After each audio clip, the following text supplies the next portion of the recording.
All right, I got a lot of stuff for you today. Also, some people are stopping by. Michael Strahan is stopping by. He used to play football. He's got a TV show. He's a giant. Yeah. Got their last Super Bowl win was, I believe, his last season. So he got a ring with them. Yeah. With Eli. Yeah. Lisa Lampanelli's stopping by today. She got was her show last night or is it tonight?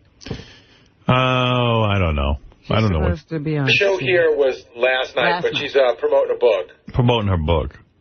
All right. So we'll talk to her a little bit. She's engaged. Yeah, that makes a lot of sense. Oh, the big ball guy popped the question. Oh, yeah. Yeah, that makes a lot of sense. What does she know, like 4 months? That's enough. That's enough. She knows. What, do you want to know somebody really well? What is the, what's the rush there? Sometimes getting to know somebody ruins it. Yeah, then you end up not getting married. So what fun is that? Okay, let's see. We sent out... Oh, geez, I got so many things to get to today. I don't even know where to begin. I was pretty busy yesterday. Kept myself busy. Yeah. Yeah. Because you're alone. I'm alone. Oh. Right. I left you a voicemail. Did you get my voicemail? No. I never got it. It was after 8, so maybe you didn't get it that late. Oh, I didn't check my messages this morning. I was wondering if you wanted to get dinner. Yeah? Like a guy's night out, maybe, because Beth is gone. Yeah, Fafa Fooey and I were sort of planning that. Maybe you'll join us. Get some guys together. All right. Yeah, except Fafa Booey and I figured out we're going to get together like maybe Monday and eat dinner at 5:30. Oh, really? Well, I could do that. Yeah. I can do dinner anytime. It's such a lame boys' night out. It's a boys' afternoon. Right.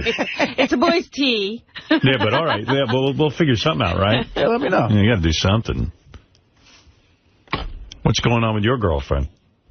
We're having a good time. Yeah. Yeah, she's cool. Yeah. And, it's funny. You reminded me of this. I have to tell you this because it's interesting. Are you like with her every night or are you... Not every night. But if you have boys' night out, are you supposed to be with her that night? No.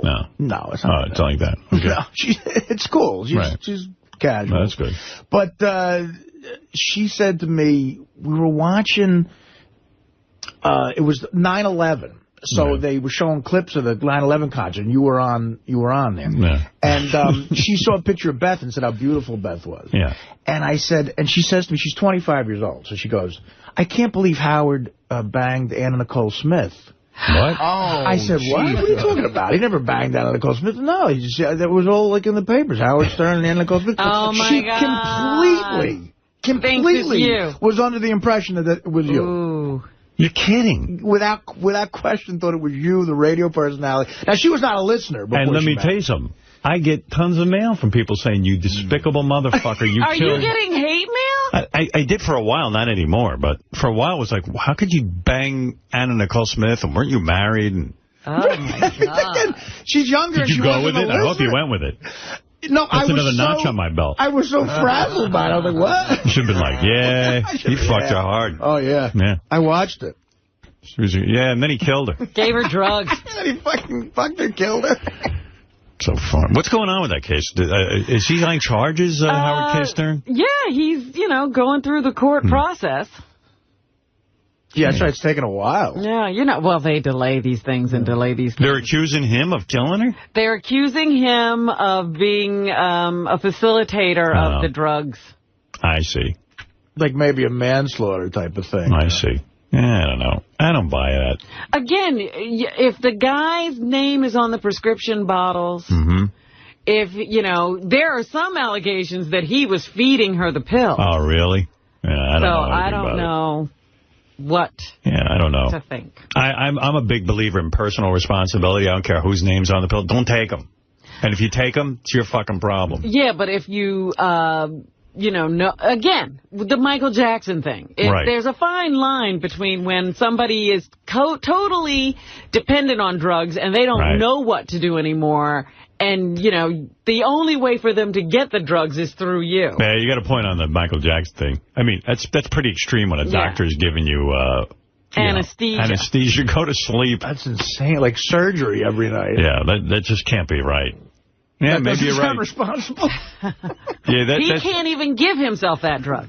Yeah, I can't see how that guy's not sort of implicated in this. But, I don't know.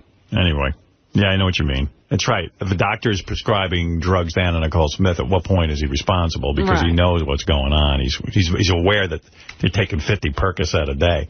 Yeah, like he's, you know, got a laundry bag filled with pills. Right. Well, who knows? Yeah, I could see where she'd get confused, but, like, she should have known. I guess, I don't know. I mean, I have a montage of Howard K. Stern without the K stories. You know what I mean? Yeah. Like they dropped the K for a while. And that kind of sucked. Because he was just Howard Stern then. Yeah. And there's more breaking news tonight. This from Los Angeles, as Anna Nicole Smith's boyfriend, Howard Stern, is among 3 people now charged with giving her drugs before she died. 3 men have been charged with giving Anna Nicole Smith drugs before she died. One of them, former boyfriend Howard Stern. Howard Stern and 2 of Smith's doctors are... Yeah, you see. I can see where she'd think that, especially if you're like not a listener to the show and you're kind of just peripherally aware of me. Right, and you just heard that. peripherally aware of Howard K. Stern. You know? Right. I mean, and you're listening to the news and you're, Howard Stern. Howard Stern, that's the Howard Stern. Everyone's like, wow, he was really fucking her? Yeah, couldn't he do better? Yeah, and he's married already. Yeah. Isn't she fat? That's sort of what she was saying. I think she was giving you a compliment in the sense that you were slumming a little bit there. Right. Charged with conspiracy. Yeah, and it seems based on, what people know me, that I would certainly do that. Like, yeah, people would think, of course he was with Anna Nicole Smith. Maybe I should put a coffin in the studio and tell guests it's her. I'm grieving. To furnish drugs. Anna Nicole Smith's former lover, Howard Stern, and 2 doctors now face charges in connection with her death. We also have witnesses who say they saw Howard Stern disposing of evidence, methadone pills. No, it's Geraldo. Yeah, my kids called me the other day. What were you doing with Anna Nicole? What were you doing with that methadone? Right. Yeah. Anyway, so that's that story. All right. Well, hey, I should praise Grillo for his interviews. Grillo interviewed some people at it was a Jorge Posada charity event. Yeah. And he got Derek Jeter and Jorge Posada. Actually, Grillo went out to the Video Music Awards. I didn't play you these, did I? No. Let me play these for you real quick. This guy says, Grillo is surprisingly great in his interviews. I always thought he was just a douche. Douche. But he actually did well, the best in Stuttering John. So that was very nice. Douche. High praise. Did Grillo write that? You know what? I got to be honest with you. I thought that immediately. I really, truly did. Perfectly spelled. So it couldn't have been him. The grammar stood him. All right, here's Grillo out on the MTV Award red carpet trying to get interviews. Here he tries to get Tracy Morgan. Tracy, what's up, man? Yo, where do you watch music videos these days? Where do I watch music videos these days? Every channel, wherever it is at. What's your feeling regarding the death of Ted Kennedy? Sad loss. He was a great man. Whose panties do you think smell better, Britney Spears and Nelly Furtado's? Oh, come on, dude. That's a weird question, dude. Come on, man. Dirty Rock. Dirty Rock is doing well. Dirty Rock is doing what it is. Tina just won an Emmy. Yo, yeah, Tracy. You got to me about panties. Grillo, for some reason, was obsessed with that question. We write out a bunch of questions for him. But, that's the kind of question that you don't obsess on, but he was obsessed with that one. He asked every single celebrity the panty question. Really? He thought that was a highlight. By the way, Nelly Furtado is so attractive. Did she win? No, she was a presenter. Poll. She was a presenter. No. I meant the Grillo poll. Whose panties smell better? Oddly enough, not one person answered it. You'll see, he works that question in. When you see a celebrity, you get like 3 seconds, but for some reason, he was just obsessed with that panty question.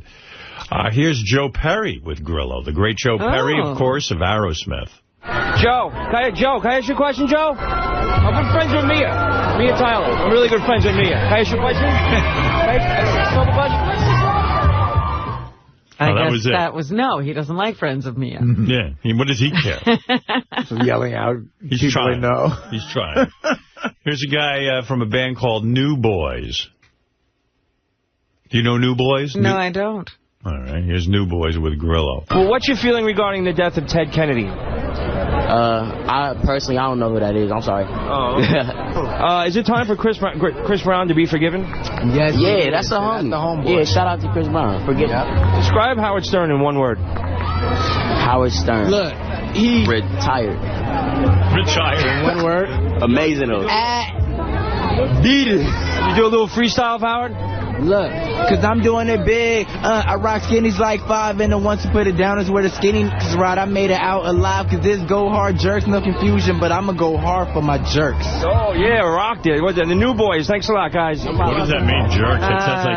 It sounds like they're not digging me. The New Boys. I don't know if that had anything to do with you. Oh, okay. I hear jerk and my name in the same sentence. It doesn't sound like a fan. I don't think he even said your name. I think we brought that up, though. The kid didn't even know who Ted Kennedy was. I know. Jesus. Talk about love and not knowing. But, I don't know the New Boys. See? Yeah. I never heard of them. I don't think Ted Kennedy knew the New Boys either. Yeah, well, I don't know who they are, and they don't know who I am. Call it We're even. Speaking of Nelly Furtado, here she is with Steve Grillo. Nelly, please. I've been asking this question all night. You're the only person who can answer this. Whose panties smell better, yours or Britney Spears? That's a sticky question. That's a stinky question or a sticky question? Stinky. So. And whose voice was that? Nelly Furtado. She sounds like that? Yeah, I guess. What's the matter? You don't want to hear that voice? Oh, my. That was high-pitched whining. I think that was her. Here's Shakira, very big star, with Steve Grillo. Hi, have you ever shit your pants? Pardon? Have you ever shit your pants? Pardon? Pardon? Have you ever shit your pants? That was the shortest interview ever. Maybe he should start with a couple of questions so we could hear the person. Warm up, yeah. Send that over to the Radio Hall of Fame, that interview. Right. I would send it over, but it's boarded up. Send it to Joe Greggs. All right, let's see. Who's this? Pitbull with Grillo. I don't know who Pitbull is. Who's Pitbull, Gary? Is that a rap guy? Pitbull? All right, here's Pitbull with Grillo. Right? Now, who do they think's panties smell better, Britney Spears and Nelly Furtado? Panty, yo no sé cómo se dice, se huele más mejor de Britney Spears o Nelly Furtado. Thank you. Can somebody interpret for us now? Yeah, that was a guy who only speaks Spanish, and his interpreter had to ask him that stupid question. Anyway, there he is, Steve Grillo out there. I love that. He's working the red carpet. What can I tell you? Let's go to the Zit today. A little smaller. They had a big picture of it on the website. Well, it looked like a bullet wound by that point. It didn't even look like a zip. What are you eating? Devil dog. Boy, you love those. I am. I'm addicted to them, but I go in streaks, so You know what's funny? I was just in the vending machine room, and a guy was standing there looking at the vending machine before Artie came in, and he said, man, we're moving up in the world, devil dogs. I said, that's all Artie's influence. He goes, yeah, Artie knows what to pick. What do they charge for the devil dogs? It's the best deal ever, 75 cents. Boy, you love it. Look at it. You can't even stop eating during the show. No, that was just a little leftover. How many devil dogs do you eat so far? Time to get professional. This is my first one today. With root beer? No, the root beer was getting me too bloated. I got a Hawaiian punch. Oh, really? There's a difference. What's next after the devil dog? You got your next thing picked out. Probably another devil dog. Yeah. That's but what Howard, I've been doing. Can you imagine eating a devil dog with Hawaiian punch? That's a lot of sugar for me, but everyone says Artie's going to get diabetic. I don't think so. I think I'm worried because, like I said, my father was diabetic, and I have uncles who are diabetic. Yeah, but your mom's fine. What are you carrying on about he's not going to get diabetes? Of course he is. Nah. Not Artie. Why are you enabling him? Well, I love watching him eat this stuff. I wish I could eat like Artie Last summer, I went and I was fine. Everybody wrote me letters and said, guys, give Artie a break. Artie's Artie. Artie wants to eat devil dogs. Don't bum him out. I mean, they're right. They're absolutely 100% right. Leave the guy alone. It is a bit of a bummer. He's already got his George Flowers, so we should just let him go. Like, nothing more annoying than if you're a smoker and someone comes up, you're going to die if you smoke. Thanks for the warning. You're kidding me. I hadn't read the research. Like, I didn't know. Yeah, I didn't know. It does seem, though, that smokers don't know. You have to tell them. Artie knows what he's doing. It's addiction. It is a form of addiction. I'm waiting for when Artie gets diabetes, and he'll have a severe case, and everything will be amputated, except there'll be a giant head on the shelf. The only thing you'll see is Artie's head. We're going to start calling him Matt. Yeah, and it's just going to be so fun. I hope they amputate my head first. You might as well start with that. Get rid Artie, of that. we have bad news. We have to amputate your head. Good. But the rest of you we can keep alive. What are you calling that bad news for? Your head is rotting, Artie. We must take it off. Get the saw. Yeah. Usually we have to cut off a foot or a hand, but we're just going to have to cut off your entire head. But we can save that zit. I'm going to start a full regiment in May. Yeah, of you'll be what? fine. Of dancing and singing? iPod exercising. Yeah? Well, jogging. Yeah. With the iPod. Yeah, you were doing good with the running. Well, if I have the right music, I could do it. So now I'm going to pay this kid to get the iPod downloaded. And Artie paid some kid $500 to download his iPod. I haven't paid him yet. I gotta give him the iPod and the music choices. Well, you know what? The guy said he would have done it for free, Artie. You're no negotiator. Did he really? Did he say that? He didn't say that. I feel guilty. It's a kid. He makes no money. No, you're doing the right thing. Just have him, man, we've got such an extensive music library here at Sirius. Just have him download the whole, like the channels you like. Well, that's what I'm asking him to do, basically. I just said, go into the computer and get everything we got and put it on the... What are your channels? You like classic rock? Yeah. The what Vault? do they call that one? The Vault? Yeah, stuff like that. Cuts? I do. I like that channel. Yeah, the Vault. Yeah, that's the one. Like I said, I went to a gig in Delaware with Florentine. We put that on. I didn't hear a bad song there or back. It was great. Really? It's cool. I mean, that's how often does that happen? I'll tell you how good it is. I had a kid in my car a couple of weeks ago, and she took off her iPod. She was like, what is that? I said, and I had the Pulse on or the Super Hits or whatever it is. And she said, what is that? I said, that's satellite. And she said, no commercials? And she took off her iPod headphones and just listened to the radio. There you go. King of all jazz. Just run through naked. God damn it, Christy, not again. I was such a fan of streaking. I used to streaking was so big in I guess it was the 70s. Yeah. Where, like, the Academy Awards would even be streaked. David Niven. Yeah. Big sporting events. That guy had a great joke when that guy streaked behind him. What did he say?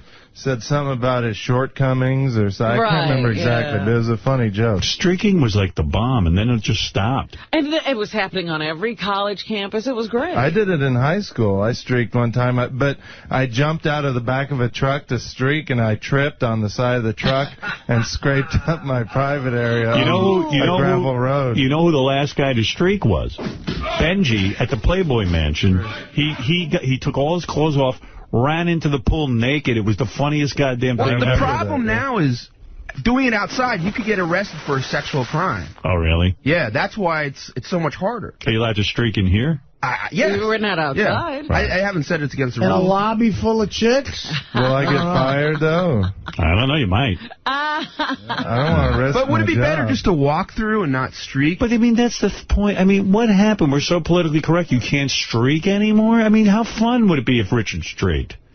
Now we're debating whether he could be fired or charged with a crime. What if we light him on fire so he has to be naked? We'll burn his clothes off. Rip my clothes off. It's like all of a sudden, like you can't even so don't streak then. No, I want to. No, I really want to. No, because then... You think it'll be a problem? I don't know. Look, ultimately, if you get fired, who gives a shit? G-string, there's definitely nothing wrong with that. But that's not streaking. It's funny to see some guy's gonads flapping in the breeze. Well, if he doesn't stop, I mean, if he just runs through. I don't think there's any rule against it here. Wear a mask, because they won't know who you are. Yeah, I'm officially withdrawing my request for you to streak, because now I'll be blamed. Wear a mask, and don't tell them where you're from. Well, can we make a call to Mel and see if it... Oh, yeah, Mel's going to ask permission. Yeah, he'll sign off on that. Yeah, Mel's excited for you to streak. Mel's all CEO. Yeah. You know, like I said, hey, Mel, let's go to Scores one day. And he was like, I can't be seen in Scores.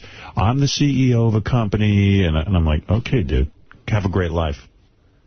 Keep worrying. I love when you asked, what's his name, if he'd been to a strip club. The guy on Fox Hannity? News. Yeah, Hannity. Yeah. I still don't believe we got the truth out of him. I'll go on his radio show today and get the truth. Yeah, what is he so uptight about? I don't know. He went into an apoplectic fit.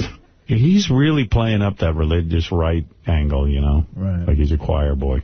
He was laughing, though, like he had been... I don't buy it for a minute. Every guy's been to a strip club. I think we need to follow him around, actually. Yeah, Howard 100 News should follow around all these goody two-shoes and find out what they're up to. Bob, you're on the air. Go ahead in New York. Bob, go ahead, please. Hello? Yes. Oh, no, I'm sorry, man. I was on hold here. I just want to tell you the Marconi bit is phenomenal. Oh, good. Thank you. Yes, Marconi. Phenomenal. I almost went off the road, man. I drive to work every day listening to you. I got a lot of good bits. I should play them today. Howard, I'm sorry to interrupt you, man. One of the bits that are great is your Bernie Getz bit. Are you able to play that? No. I'm sure we could remake it. What is the Bernie Getz bit? I don't remember. Oh, when you're on a train and you shoot him, the guy yells, I don't feel my legs. It's phenomenal. Right. Yeah, that was a good bit. I don't know if that, I don't know if that's worth re-recording because Bernie Getz is so, that's such an old story, but... I mean, I've been with you guys since NBC, man. Phenomenal. When you guys were down in 30 Rock and you had that helmet on with the megaphone, it was unbelievable. Yeah, those were the days. Yeah, it was great. Still fighting wars. All right, thanks, Bob. All right. Hey, Howard, can I get in on that roast by any chance? Okay, hold on. Oh, thanks, man. We need a few people for the roast. Yeah. We need some big, strong guys to bust up the fights. We got Daniel Carver being roasted. That should be quite the scene. Yeah, he should be in a cage or yeah. Hey, Howard. Yeah. You know what we can do? We can open the curtain and be naked here. I don't know if they can see you. Where's the meeting? Is it out there? Dance, yeah. I like streaking. I'm sure it's right there. Yeah, you're allowed to dance naked in here. That's true. I'm up for that. Just press him. See, when you're standing there trying to show somebody that you're naked at a window, it's much more offensive than streaking. Like a pleasure booth. I love streaking. Hey, Jeff the Drunk, you're on the air. Uh-oh, somebody fell asleep. I had a long day yesterday. What a life this guy has. I mean, he just drinks. He's worn out from video games. He's the ultimate loser. Ultimate. Listen to him, like a baby. He's taking losing to a new level. Absolutely. He's got the radio on that we gave him. Yeah, everything. He mooches a radio off of us. Like 40 years old, no means of support. His mom has to live with him. And he doesn't have anything to do the rest of the day. You'd think he could stay up. He plays video games is all he does, I think. Yeah, plays video games and just, like, scrapes bong residue out of his... And packs... How does he get money for weed? That's what I want to know. SSI. Yeah, that drives me crazy that, like, he gets some sort of government assistance and then buys weed. Yeah. Listen to him, big waste of space. And he thinks his mother needs him. He's fooled himself into thinking, my Bob needs me. Like he's a help. Right. You know what's weird, too? When he was on Meet the Shrink, and the shrink figured out all of a sudden, like, if your arm is constantly causing you pain and it's completely dead, your arm, why don't you amputate it? And that was like, I had never really considered that. He could just amputate that thing. Right. And be done with it. But he would have none of it. But absolutely. He says, my arm. Can't they make bionic arms now, like a metal arm? They make metal arms. Yeah. That's what she was saying. She's going, why don't you get something you can use? His life would be way more productive. But he won't let go of that thing.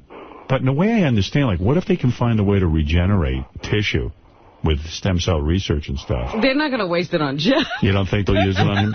Like, couldn't he be a medical experiment? Something tells me he's not at the top of the list. Just so he can hold 2 beers. Right. But even him, like, listen to his breathing. It's like he's taking up oxygen. He's dying. You know what I mean? It's just like, what is he doing? What's he doing with his life? Nothing. You know, he's got a blessed life. Like, I mean, he lost a hand stamping job. Yeah. Listen to him. Let's just listen to him. Everyone, let's listen. Listen to a loser. He can't.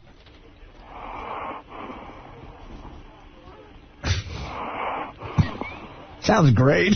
Sounds like what I want to be doing right now. Really? He came to one of my gigs in Albany a couple of years ago, and he's all drunk. He's sitting in the back ordering people around, and he calls me up and goes, Artie, come here, come here. I go, what? He goes, can I have $1,000?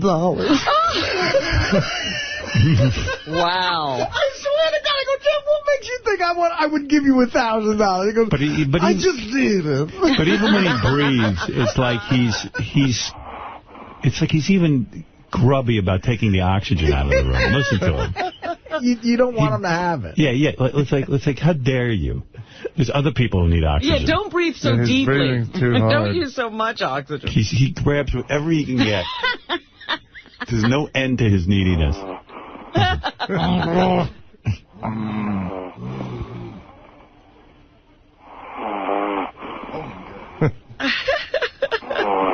Oh, boy. Jesus Christ. His poor mother. And he can't even breathe when he sleeps because he drinks so much and he's so abusive. And he smokes everything. Cigarettes, pot, everything. His body right now is just trying desperately to repair itself using God-given oxygen.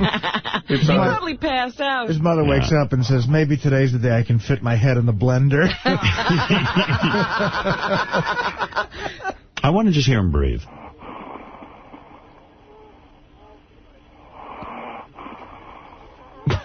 Listen to the after noise, too.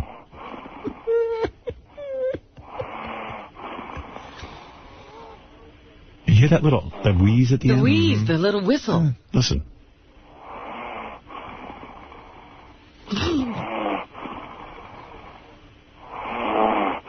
Oh.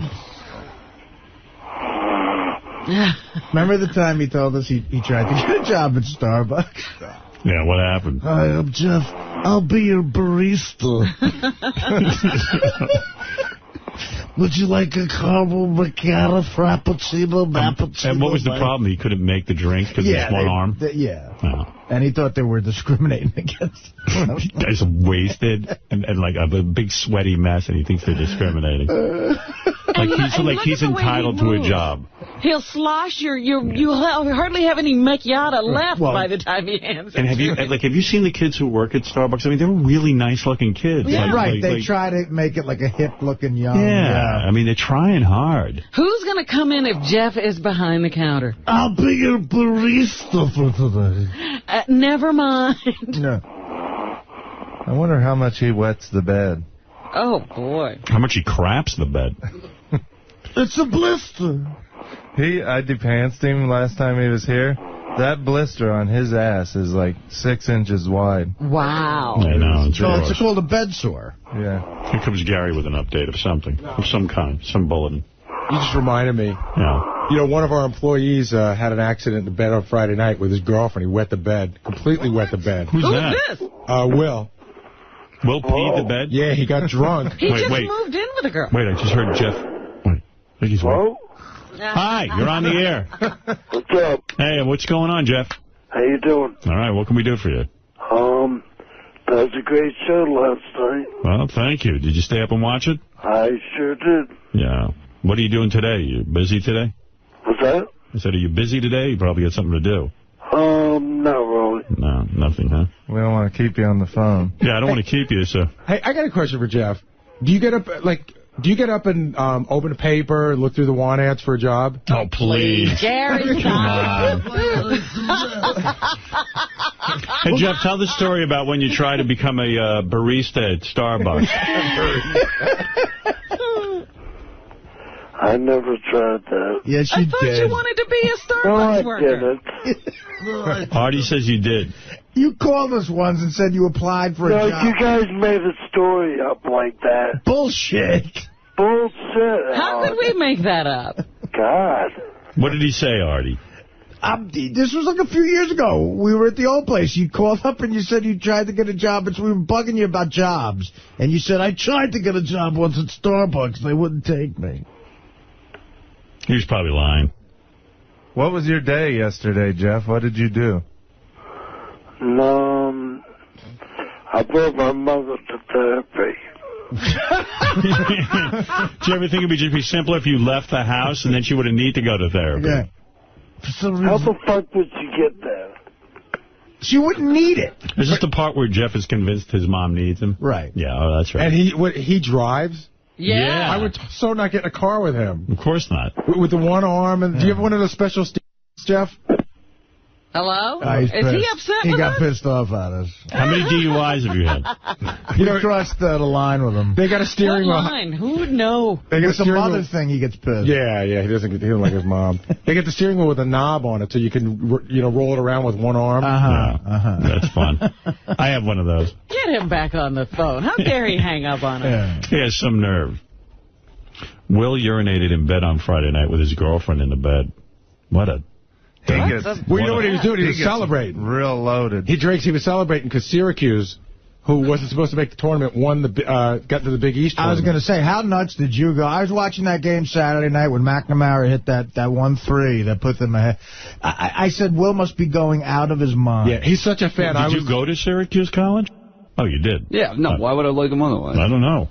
No, yeah, so it wasn't good. See, Will's got a great conflict. Yeah. He's from Philly, which is all Villanova fans, but he went to Syracuse. So, he's got to deal with all his buddies who are Villanova fans. Yeah. So what happens? You celebrate. How much did you drink? I don't know. I mean, I probably had, I didn't think it was that much. 8 beers, maybe, something like that. And then you laid down and you pee the bed? No, it was like in the middle of the night, and I had one of those dreams where you feel like you're peeing. Yeah. And I woke up and I patted my pants, and I was like, oh my God, I really did. And then I looked down. You ever dumped in the bed? No, I've never done that. But there was a big puddle, and I had to wake up my girlfriend and say, we got to take the sheets off the bed.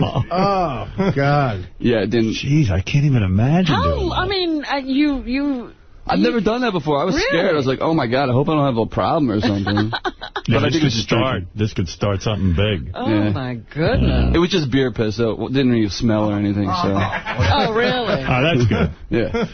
Do you have, one of those little, on my bed, they have this liner. I guess it's supposed to be in case you piss the bed. You have a liner on your bed? Yeah, there's I don't know what you call it. It's the cover that you put on, that protective thing? Yeah. Oh, okay. Everybody does that. Yeah. She wasn't that angry, though, because we're moving in a month, so her bed's out anyway, so she didn't really care. We're chucking it anyway. You pissed right through the whole bed. Pissed right. There was adult piss. Yeah, one of those liners on it, like you said, and right through that. Mattress pad, yeah. Too bad you woke up. It would have been nice to just get a good night's sleep without having to get up and pee. I wasn't even going to get up and change it, but it was so wet that I couldn't sleep. And you would have laid there? I was trying to, but it was too much. Yeah, when you're all dopey, you just try to... Exactly. Well, that was like that motel in the pig store where I shit the bed. It was that real cheap motel comforter, Right. And I woke up and it was like that horse scene in The Godfather. Mark, you're on the air. Go ahead. In Harrisburg, Pennsylvania. Welcome to the show. Hey, Howard. It's Mark, an attorney from Harrisburg. How are you? Hey, Mark. Hey, I was wondering if you noticed during the CSI Miami, right before Letterman came on last night, they had a teaser for the show, and they didn't make one mention of the fact that you were going to be on. Like they said that Carrie Underwood was going to be on. And well, again, we've commented on that this morning. It is unbelievable. They did not promote the show. Obviously, the appearance was vetted by their lawyers, and they decided not to promote, which was a dumb move because when I'm on Letterman and the word gets out that I'm on, it usually leads to big ratings. And part of the problem is now that I'm on satellite, you know, it's a limited... You can't promote. I can't promote it. It's up to them. It shows you that my tactic of talking about this and constantly pointing out what a frivolous lawsuit this is and what Les Moonves is doing with the stockholders' money is effective. And their decisions are based more on emotion than good business sense. If they aren't afraid of what I'm saying on Letterman, why not promote it? Why be embarrassed?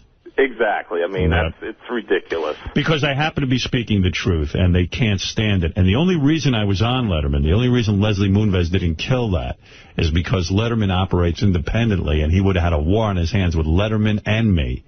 And he would have looked bad. Leslie Moonves has already killed one newspaper story about me, a magazine actually, where they had some clout because of advertising that CBS does. And he is on a tear to keep me silenced, but it's not going to work. Tonight I'm going on Sean Hannity's show. Sean's on 500 radio stations across the country, and I will continue to spread the word of what Leslie Moonves is doing and what he's up to. Thank you. And by the way, this is by the way the first stage of my plan. There's 2 more stages. The third's the knockout punch. Get ready. Thank you. I'm not sitting still for this asshole. Let's take a break and then we'll come back and we got a lot to get to. Kenneth Keith Kallenbach is going to do a stand-up act. Oh boy. Joan Kelly's here. This girl is a professional submissive. She's even had her vagina sewn shut by a client. Is it still? No, I believe it's been reopened, but she's a crazy hardcore submissive, not like gets tied up and gets spanked a little. This is a woman who has had horrible things done to herself because she is a true female submissive, has even said she'll sit here on the couch while Richard Christie diddles her because he's so repulsive that she puts herself through all kinds of repulsive things. Oh, my goodness. So you will meet her in just a couple of minutes as well. Is this woman sane? Also coming up later, Artie will eat more devil dogs. I can almost assure you of that. Artie will be back at the vending machine. Artie will be at the vending machine. Coming up in the 8 o'clock hour. When you go to the vending machine, we should make a bit out of it. Like we should travel there with you. And they've done that a couple times. No, I mean like live on the air. Oh, yeah, right. That's been the news department. We want to go with you. Right. And we might even get to our new bit where we check in and see what's going on with Fred. But first, this. You come in here today knowing you are going to have freedom from the shackles of traditional radio. Are there any freedoms that surprise you? What this represents is the potential to do anything we want. Anything we want. Anything we want. The Howard Stern Show.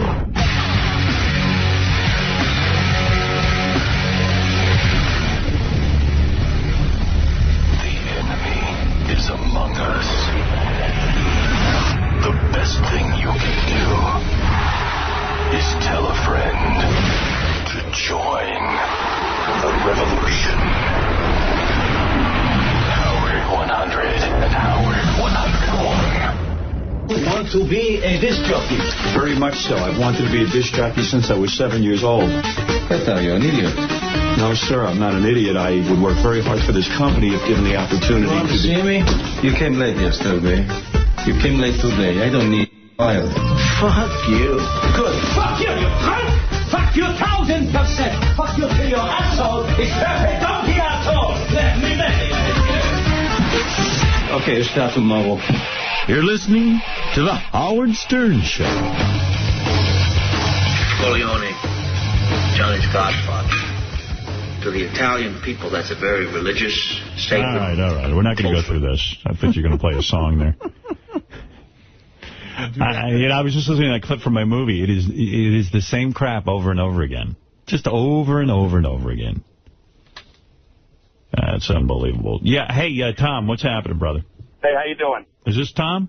No, this is Jerry. Okay, Jerry. My girl made Kenneth Keith cry at the last day on terrestrial. Hey, Kenneth Keith's coming on next, by the way. Tom, you're on the air. Hey, Howard. I told Kenneth Keith he could do a stand-up act for us if he wanted to. Tom, go ahead. You're on in New Jersey. Hey, I wanted to let you know that I think Richard should streak the Cosmo show. Yeah, I would love to see it, but...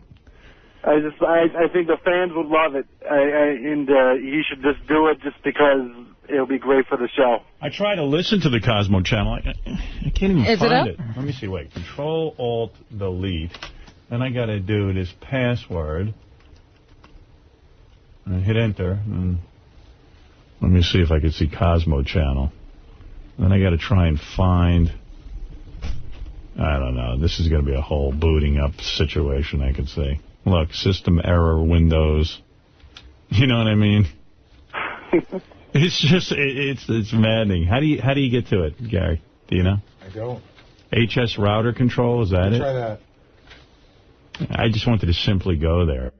It could probably take forever.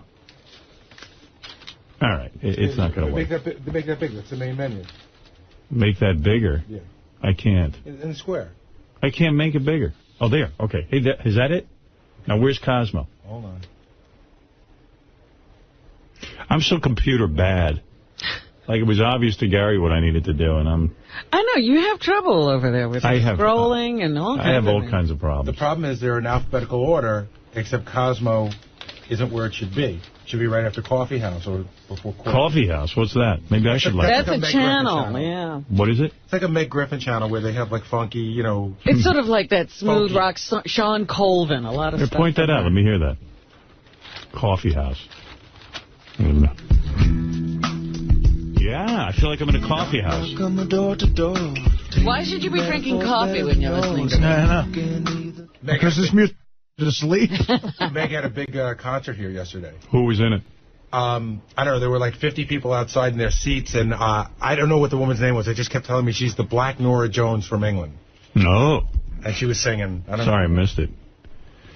Let's see. Where is... Everybody's the color of something. She's the Black Norah Jones. It's not that. A lot of people call me the White Al Roker. Will's the White Les Moonves. Let's see. Where's... It should be there, right? Yeah, forget it. Howard? Yeah.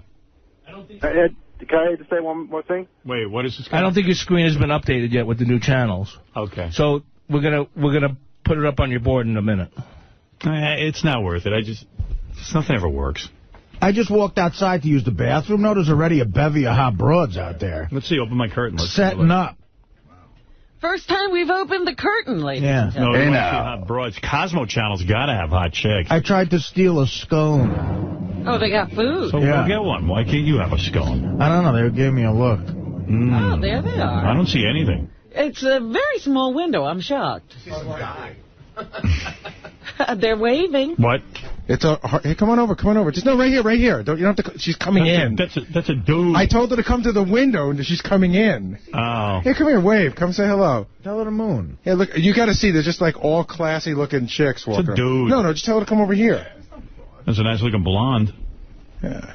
Guys. Oh my gosh! Even the caterer's hot. And there's a bunch of fruity looking guys walking around. I don't see one hot chick. I just see fruity guys. No, they're all over here. You can't. Your angle is bad for the girls, I guess. Nice display of water. And there's some guy just... Get lost, dude. Like the chick's coming in. I told her to come to the window.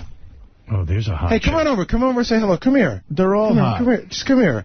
There's right here. The bartender's hot. No, not you. You. It's very hard. Hey, how you doing, honey? Hey, how you doing? She's too old for me. Exactly. She's ancient. Yeah. She's too old for me. See, now we're getting a little attention. Yeah. Oh, my God. The girl that just came to the steps is beautiful. Let's see. Oh, she works here. Hey, come here. There's one. Oh, there's one. Hey, now. Who's that chick? Oh, we got the wireless out there.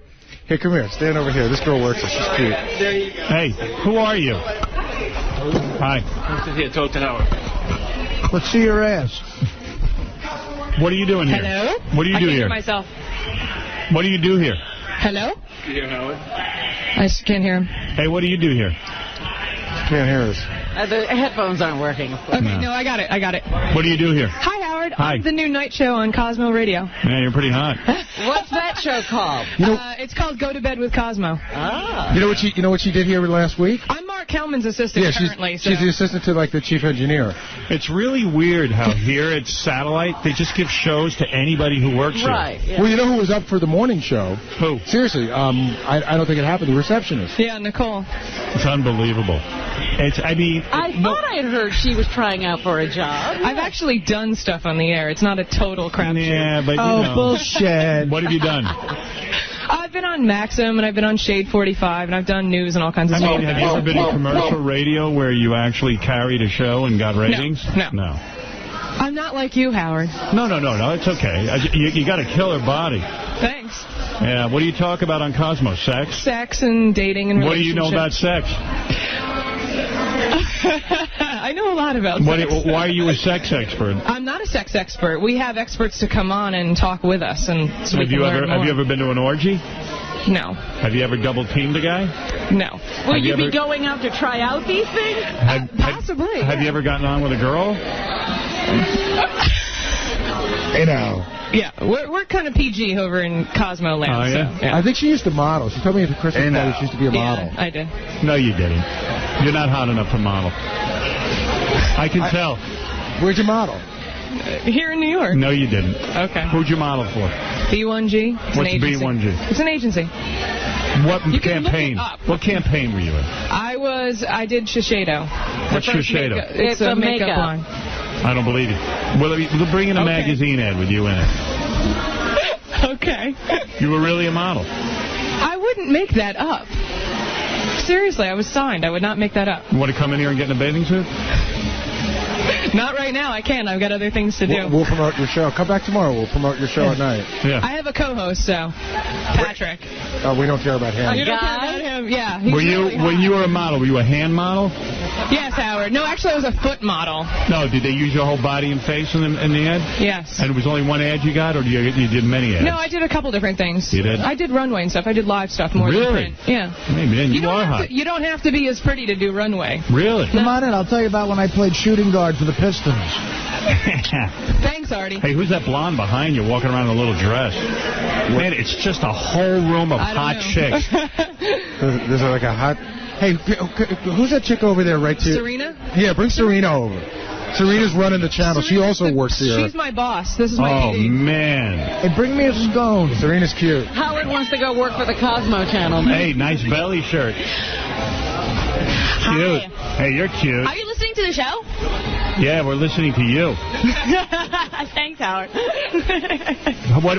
How are you running the Cosmo channel? What is your credential? I am the program director of Cosmo Radio. I've been at Sirius for 7 years. Doing what? Everything. Were you an intern? No, actually, I started as the receptionist. I knew it. Yeah. He's mean. He doesn't think any of us have any credentials. Well, that's kind of unfortunate. Well, you guys kind of don't.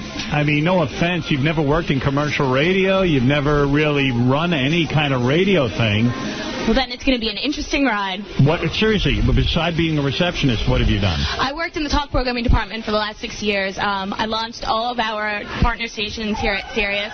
Really? And most recently... Richard's streaking! Richard's streaking! Oh, yeah! Streaking! There he goes! He's completely nude! He's streaking! He's running through the whole thing! He's streaking through the whole thing! Get out of there, Richard! Get out of there! That's not a streak, don't stop! He has got the littlest dick for a guy who streaks. His Brazilian wax looks great. They noticed. You should see the look of horror. This woman's over here. Look at her over there. She's horrified. Oh, now he's in here. Don't streak, guys. Don't streak, guys. Don't streak, guys. Get over here. What did you just do? Didn't I tell you not to streak? Goodness. You're like a... Oh, my God. Look at you. How'd that feel? It felt great. It was fun. That's crazy. It was liberating. All right. Hey, have you guys ever slept with a guy whose penis was that small? No. Unbelievable. How about now? Stop it.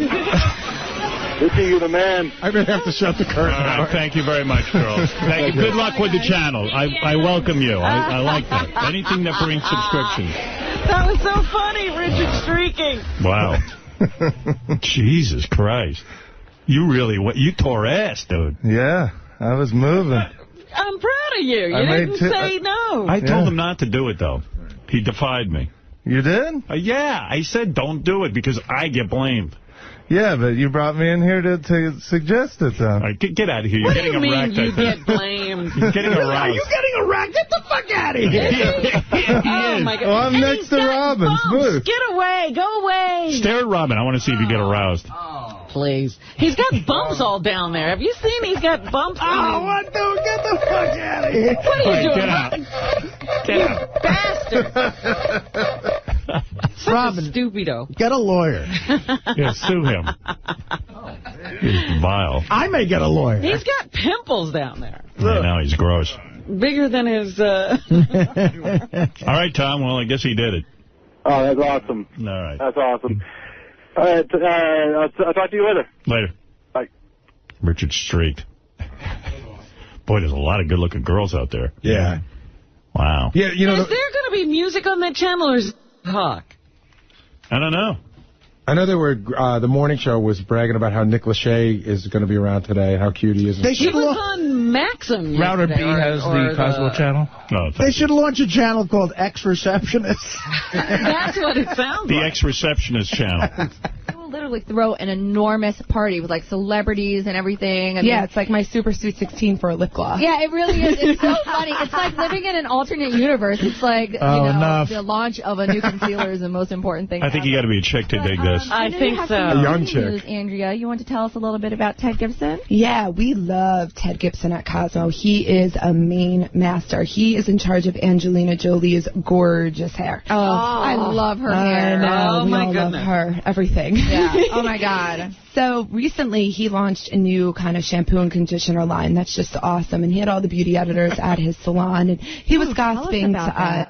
Yeah, we got, to have breakfast with him and get our This should be called the Anti-Artie channel. Yeah, Artie will never listen to it. But it's for chicks, man. It's cool. I mean, it's for chicks. Talking about shampoo. Artie's sitting there with, like, total disgust on his face. Yeah, he's now thinking about going gay.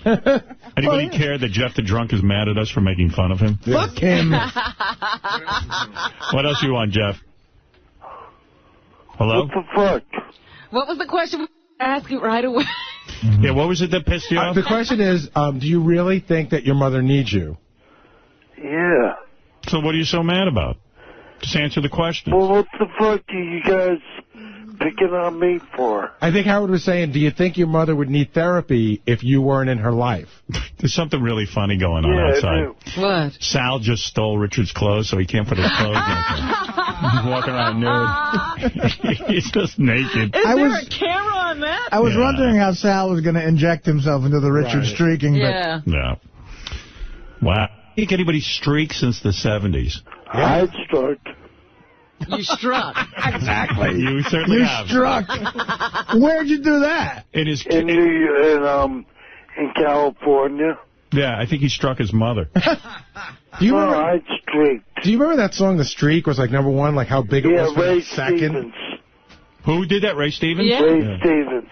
Maybe we should play that in honor of Richard's streak. Oh, yeah, they call it the streak. It's so bad, that song. That's back when I was cool. That's when my arm worked. Back in the 70s. Yeah. But I think what Howard was saying is your mother probably wouldn't have to go to therapy if you weren't in her life. Right. Jeff. Why is that? Because you make her crazy. She's got a drunk one-armed son who doesn't listen. Physical therapy. And stays at home. He lives at home. What are you, 45? Physical therapy. Physical therapy. Physical therapy, Baba Booey. All right, hey, Jeff, sorry, we got to go. Hey, wait. What? This is where he makes a request. On Friday, could you do me a favor? What's that? Would you play When Our Stars Are Smiling? What? Off the album. Oh, your album. All right. Friday? All right, we'll play Friday. Hey, you have any more shirts? No. I don't really have any more. I don't. I gave them all away. Thanks, Jeff. All right. I knew he'd be asking for things. Called in for a reason. Jeff, listen to the replay later and listen to us make fun of you for 10 minutes while you're sleeping. Yeah, double A. You have no idea how much we made. Scott Greenstein's really pissed. Don't get angry. Where is he? Where is he? Scott, come on in. Come on. Is he in the hall there? He must be yelling at Richard. You can't have any fun anymore. It's the Cosmo channel. You know, they're going to start locking us in. I know. That's the funny thing. Uh-oh. Double A, you're on the air. Hey, Howard, how's it going? What's going on? Hi, what's going on? So last night's interview was the best appearance ever on Letterman last night. Thank you. You stuck to your guns. Every time Letterman tried squashing it or going, like, a different direction, you just kept going with it. Like, it was awesome, man. I was, like, never more proud of you because you went there with a purpose and you served it and you said exactly what you said you were going to do during the day on your show. And you went over and you fucking kicked ass last night. Thank you, brother. Awesome. Thank you. I appreciate the compliment. comments. Franco, I heard you're on the air in Massachusetts. Good morning, Howard. Good morning. I'd like to discuss the Letterman interview last night. Sure. Well, once again, you are correct, because in this week's issue of TV Guide, Vin Diesel was the main guest scheduled for last night.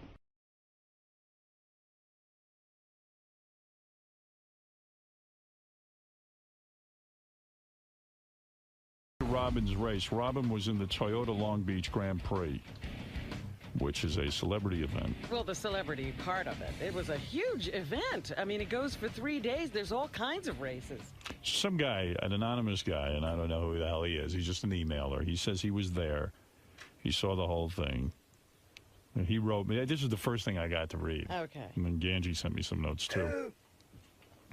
According to this guy, he says, Robin is by far the worst driver I've ever seen. I've seen 20 years of I've attended the pro celebrity race. She should have her license revoked immediately and told she can never drive again. She has absolutely no talent for driving, and after the first qualifying round, she is in last place, far behind the second slowest qualifier. Whenever there was a train of cars stuck behind a slower car, it was guaranteed that Robin was behind the wheel of the car in front. She was shown the blue and yellow move over allow passing flag so many times this weekend that she must have thought she was in Sweden. Is any of this true? Yes, absolutely it's true. I don't think that I'm a terrible driver, but you know how I have trouble with right and left. Yes. And despite the fact... Yeah. Are you done with racing now? No, absolutely not. Everyone's predicting you're done. No, I am not. I had a great time. Here's what happened. Remember I tried to leave early because there was this driver's meeting I was trying to make out in California. I didn't make it because we sat on the tarmac here at JFK for an hour and 20 minutes. Okay. So I missed the driver's meeting where we would have walked the course. During that practice run, I was driving as if I was blind because I didn't know which way I was supposed to turn. So as I'd come up to a turn, I'd have to guess, is it a right or is it a left? Should I be over here? Should I be over there? Well, here's the email I got. Her biggest problem was that on every lap, she would come to a near-complete stop at the hairpin leading onto the front straight. Right. I also had a mechanical problem. This would cause an accordion effect behind her where her competitors would nearly ram her from behind on every lap as she tiptoed through the corner at about half speed of every other driver. Even the normally mild-mannered Catherine Morris, star of CBS's Cold Case, was overheard on her radio to tell Robin to get her black ass out of my way. That is not true. That's what he says. There was no radio. After being repeatedly balked by the slow-moving quivers, Morris was later seen giving Robin the finger on the 4 straight when she was finally able to pass, on the front straight pass. That's okay. Catherine Imus, more like it. Wow. So there is that. You look good in the uniform, Robin. So are you really going to go ahead and race Bubba? Yes. There are all kinds of races. That was what you call a road race, Howard, where you have these right and left turns and you can't see some of the turns. There's also tri-ovals, which is what I originally did. You only turn left. You know where the turn's going to be. Is it true there were 5 accidents in George Lucas? George Lucas Your boyfriend? was in a head-on collision. How did that happen? Now, this is how crazy it is. Everybody out there sort of loses their mind. Now, you're going to call me the worst driver? I didn't have somebody slam into me head first. He went out on the track. He decided he was laying low. He's qualifying in the middle of the pack most of the time, and he must have had this idea that he was going to fool everybody into not worrying about him. How do you have a head-on if you're going all in the same direction? And he was the one who said to me, because I started telling people how I have a problem with right and left, and I didn't know where the turns were because I didn't get to go walk the track. And he said, well, if you see headlights coming at you, you know you're going the wrong way. Oh, great. That's what he said to me, and that's exactly what happened to him. He was on the track, and he started passing everybody, and he was flying, obviously way beyond his ability to drive. And they call that running out of talent. And he ran out of talent on one of those turns. His car spun around, hit a wall going backwards, and he must have clipped the person immediately next to him when he was trying to pass her. And that made her follow him right into this wall. And he was facing her at that point, and she hit him head on. What are you doing? What are you, insane? I'm having a good time. Did he get hurt? I'm sure he's sore today. You know, he was still walking around and he looked okay. Everybody, I mean, nobody was hurt. And these cars I'll bet you he's sore. These cars are expensive, aren't they? I mean, they're Scions. What does that mean? It's sort of a smaller sedan that Toyota makes, but so these are special. I mean, because they're supercharged, and yeah, they have to go repair these cars. Repair? Sounds like it's a mess. Well, they put them back together. William Shatner crashed his last year, and we still had that car in the race this year. Well, that's lucky. You see, isn't that that's a little weird? Wouldn't you want them all to be a little brand new, at least? I mean... Hey, they're doing this. We don't have to pay a thing. They're giving us these cars. But you guys are celebrities.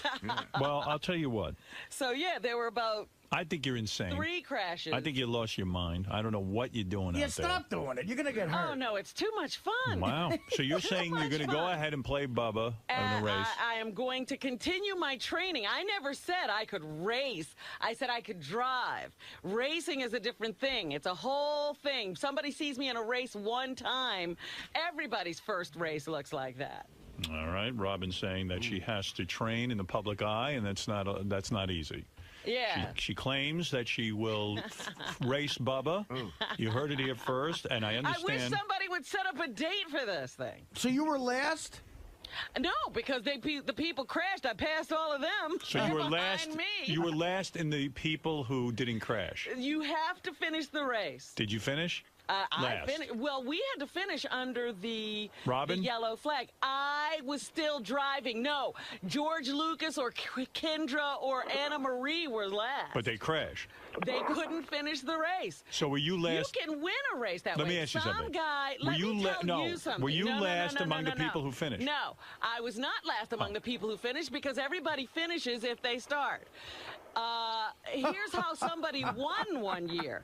The 2 front people crashed and they went through. It's still a win. All right. Can you reword your question a little better now so we can find out if she was the last? Among the people who did not crash their cars, I was the last person among the drivers who were still driving, if that's what you want to say. That's what I'm asking. But I'm not the last because I completed the race. All right, listen, calm down over there. I didn't even get a scratch on my car. I'm such a bad driver. One place Robin doesn't run out of talent is here. Mike, you're on the air in Dexter, Maine. Hi. Good morning. Hey, Robin, I heard the special report yesterday. What special report? I was nervous that they were going to say that you had gotten in an accident. Yes, there were many updates by Steve Langford. Yes. He did a great job, by the way. Yes, he did. Yeah, really did. Very informative. I heard all of his reports, and I felt like I was there. Yes, I really did. Yes, Mike. Well, the question is, when you race Bubba, and at the end of it, when he's making out with you, is he going to be able to grab onto those big black boobies, or what's going to happen? Well, you know, it's funny. After the race, I was like, well, Bubba should be putting on his chapstick right now to get ready. And you got to make out with him. But he knows how to race. That is just my first experience. Okay. I am not stopping there with my training. You think is he going to answer the question, though? Not only did is he going to fill your boobs? Wait a minute. Not only did I do that training, I also, when we were on vacation, I went to the Bondurant School of high-performance driving. Wow. I am into this. That's amazing. When is the race above? They have no date? I thought the last time I talked to you and Tim about it, we were talking about sometime in the fall, right? Okay. Oh, that's I have another question. Are you going to give him a little rubbing over the pants if he does get some boobs? Yeah, how far is your makeout going to go? Because I smell makeout happening here. He's going to run his hands over your boobs? No, there were no boobs involved in our bet. Will you brush over his penis? No, there was no body But tongue contact. Is involved. I'll stand like this. I don't want tongue anybody. is involved. Tongue is involved. Now, are these orders per Mr. X, or is this your ramifications? Well, it was a bet between me and Bubba. But I'm asking, is Mr. X going to have a problem if you guys start getting a little touchy-feely? Well, I can't welch on the bet. What if you kiss Bubba and you find you're falling in love with him? That could happen. You know, stranger things have happened. No. Heather, watch out. What do you think? Well, never mind. Okay, Mike, go ahead. No, I'll talk to you about it later. By the way, it was fun. Sam came to watch me race. I saw Robin Redzinski. Ralph was out there. Yeah, I got a call from Ralph. He said he just saw your race. And KC came to say hello. Wow, you had a lot of support. Yeah, it was great. My nephew came out with his girlfriend. Well, it's never easy to do something in public, especially when you're just learning. So I applaud you for that. Your bravery is great, but There's nothing more embarrassing, too, than having to do it in front of everyone. Well, it was funny because after I think it was it the qualifying? I walk over to the fence to see some fans, and some guy yells out, "Bubba is so gonna beat you." Oh. Well, I'll tell you what. It does take courage to learn in front of a group like that. And that's what I'm doing. Good for you. By the way, I have to congratulate our own Artie Lang. I was on looking for a movie on demand, and there it was, Artie Lang's Beer League. And I happened to see that. Of course, it's right next to Beer Fest, which should add to the confusion, but it's called Beer League. I watched that. No, congratulations to Artie, who in our writers' meeting on Thursday broke I think this is the 4th chair. No. He's so fat now, he's up to breaking chairs. He sits in the chair, and the whole back falls off. I blame it on the chair, and for you to announce that is horrible and rude. We now have taken the chairs and the backs of them that he breaks. We hang up on the wall the actual back. Really? Yeah, it's true. He's not breaking the same chair. He's breaking new chair. No, I didn't even lean into it. It fell off on its own. It's not happening to anybody else, Artie. Yeah. Why is nobody else's chair breaking? My God, I don't have an answer for that question. It's a good question, though. It is, though. You're right. Really, this is crazy. This is getting nuts. I rented Beer League myself, and I'm 100 pounds lighter in that motion picture. Yeah. And I look sloppy in that. There's the chair, by the way, Robin. As you can see, it hangs right next to Produce the tape of me breaking this chair. Look at it. I believe we have it.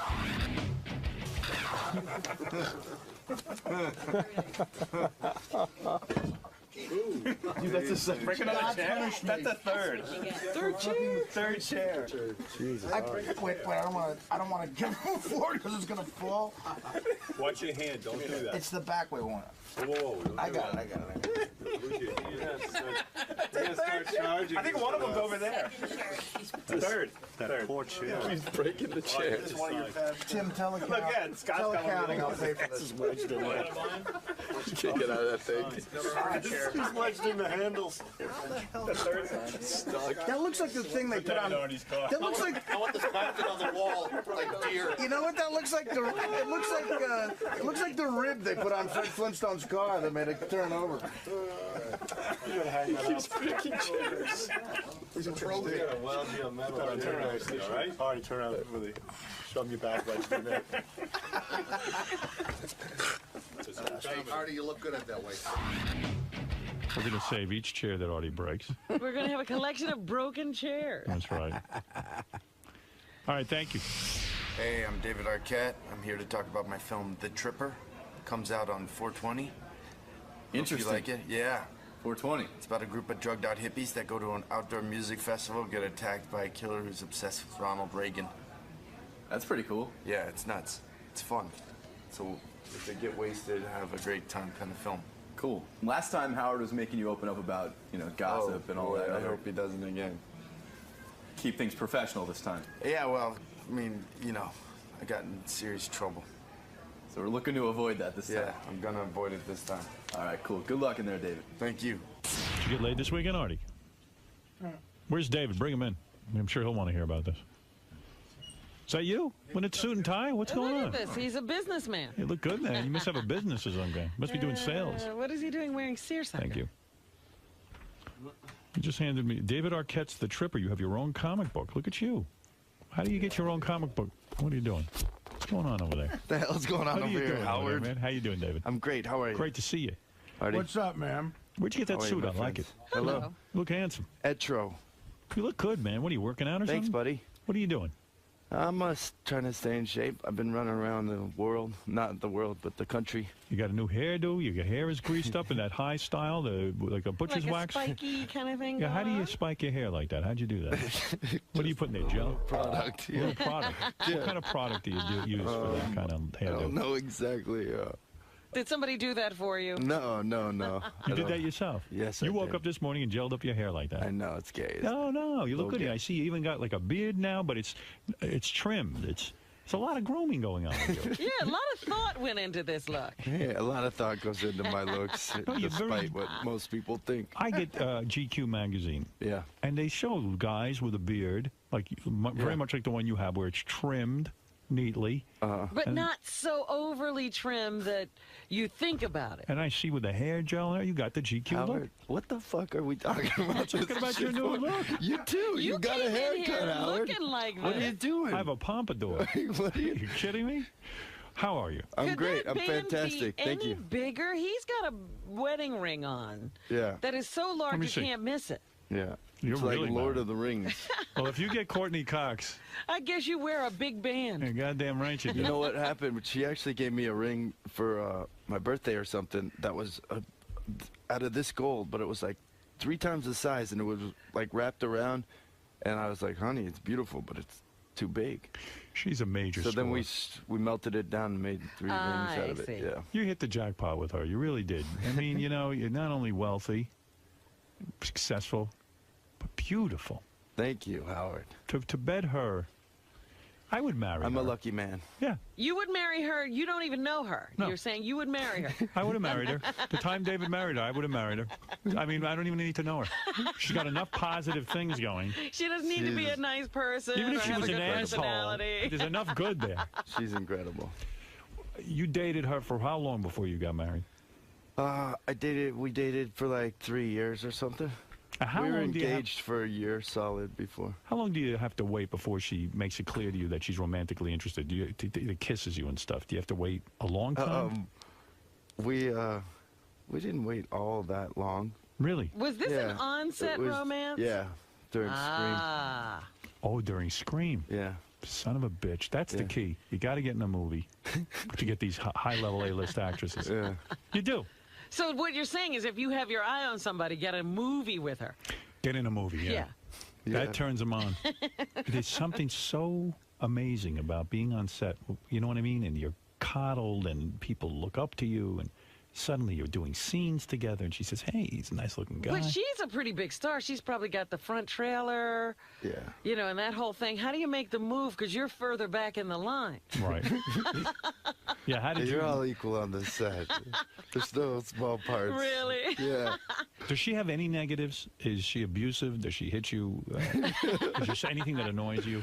No, really? She doesn't. She's the greatest woman. You mean I mean, to tell she's me? tough, you know. She's tough in general.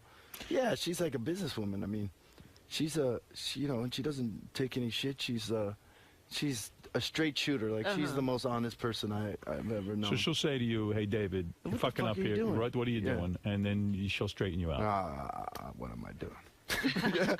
I was worried about you. I'll be honest. Oh, thanks, Howard. Look, I read the tabloids. I don't make any secret about that. Don't read the tabloid. Don't take it for truth. You don't read them? What are you worried about? What were you worried about? I read that on the set of Courtney Cox's new TV show, and you've read this Dirt, she is having an affair. No, that is so not true. She's cheating on you. That is so not true. Do you think it's not true? No, I know it's calling you when these stories come out saying, hey, David, I'm sorry. Yeah, I had one cheating friend called on you. me up like, what's going on? I was like, hold on a second. Are you reading these tabloids? Let me ask you something. It is so not true. This guy, I know the guy. You Josh don't Stewart. ask her He's about the star of our show. What is the He's guy's an amazing name? guy. He's a great guy. He's got a great relationship. When you're an actor and you have to do these love scenes, you just have to understand that, you know, Wait a second. Let's talk man to man. Yes. Now I see why you're dressing so nicely and trying to look so handsome. What is the name of your wife's new show? Dirt. Okay. On FX. Right. Okay. And if you're a fan of the show, write FX and say, bring us back for a second season. All right. Hey, I just had to She say works that. with a good-looking guy on the show. I assume the guy's a nice-looking guy. He's a professional actor, and I'm sure she doesn't want to be in love scenes with some smelly slouch. Right. She hired him. Right. She hired him. She picked him out. She thought he was cute.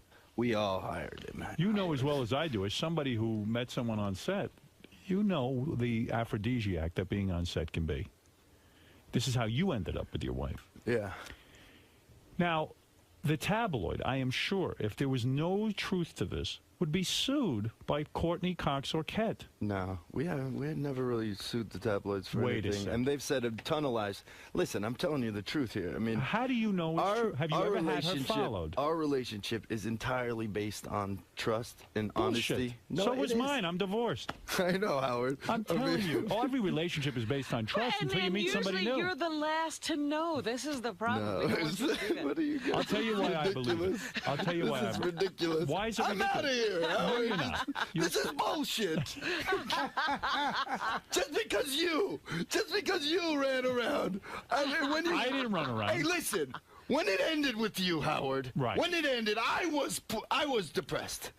I felt let down. That's the only way you could get away with all the crap that you pulled for all those years is because, I'm a happily married man. Then all of a sudden, what happens, Howard? What happens, Howard?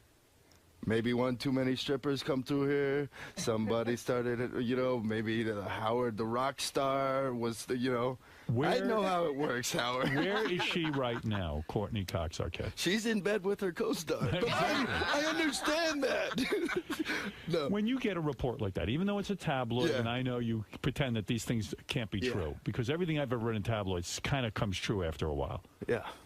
When you read this, you have to go confront your wife and say, does she come to you about it, or do you go to her? No, you get a call before it comes out in the paper. That's what I was wondering. Do you want to make a comment on this? And what did you say? No. No, we typically say no comment. Okay. Just in general, just because. And you go to Courtney Cox and say, Courtney, what the hell's going on here? Right. Is that what you said to her? Breaking, Howard. I've been drinking all day. I'm a wreck. You see, you're trying to make jokes about this. Hey, listen, I don't have to. I'm really not. Hold it. I'm asking about your life. I trust her completely. If she's going to pull something like that, fine, go ahead and, good riddance. So you say good riddance to her? If she pulled something like that, for sure. You have a completely closed relationship. This is not one of those completely closed, okay. When we have an understanding, never, not even nothing. Yeah. Let me ask you something. We have an understanding that there's no secrets in our relationship. As much as people say that, there are secrets in every relationship. Now hold it. Easy. And let me tell you something. If this is a thing going on between her and her co-star, she probably doesn't want to hurt you. So she's working into telling you the right words. No. She's not going to just come out and say, I just fucked some guy. True. No. It can't be just sex for Courtney? You think she's got a... It could be that, too. Ridiculous.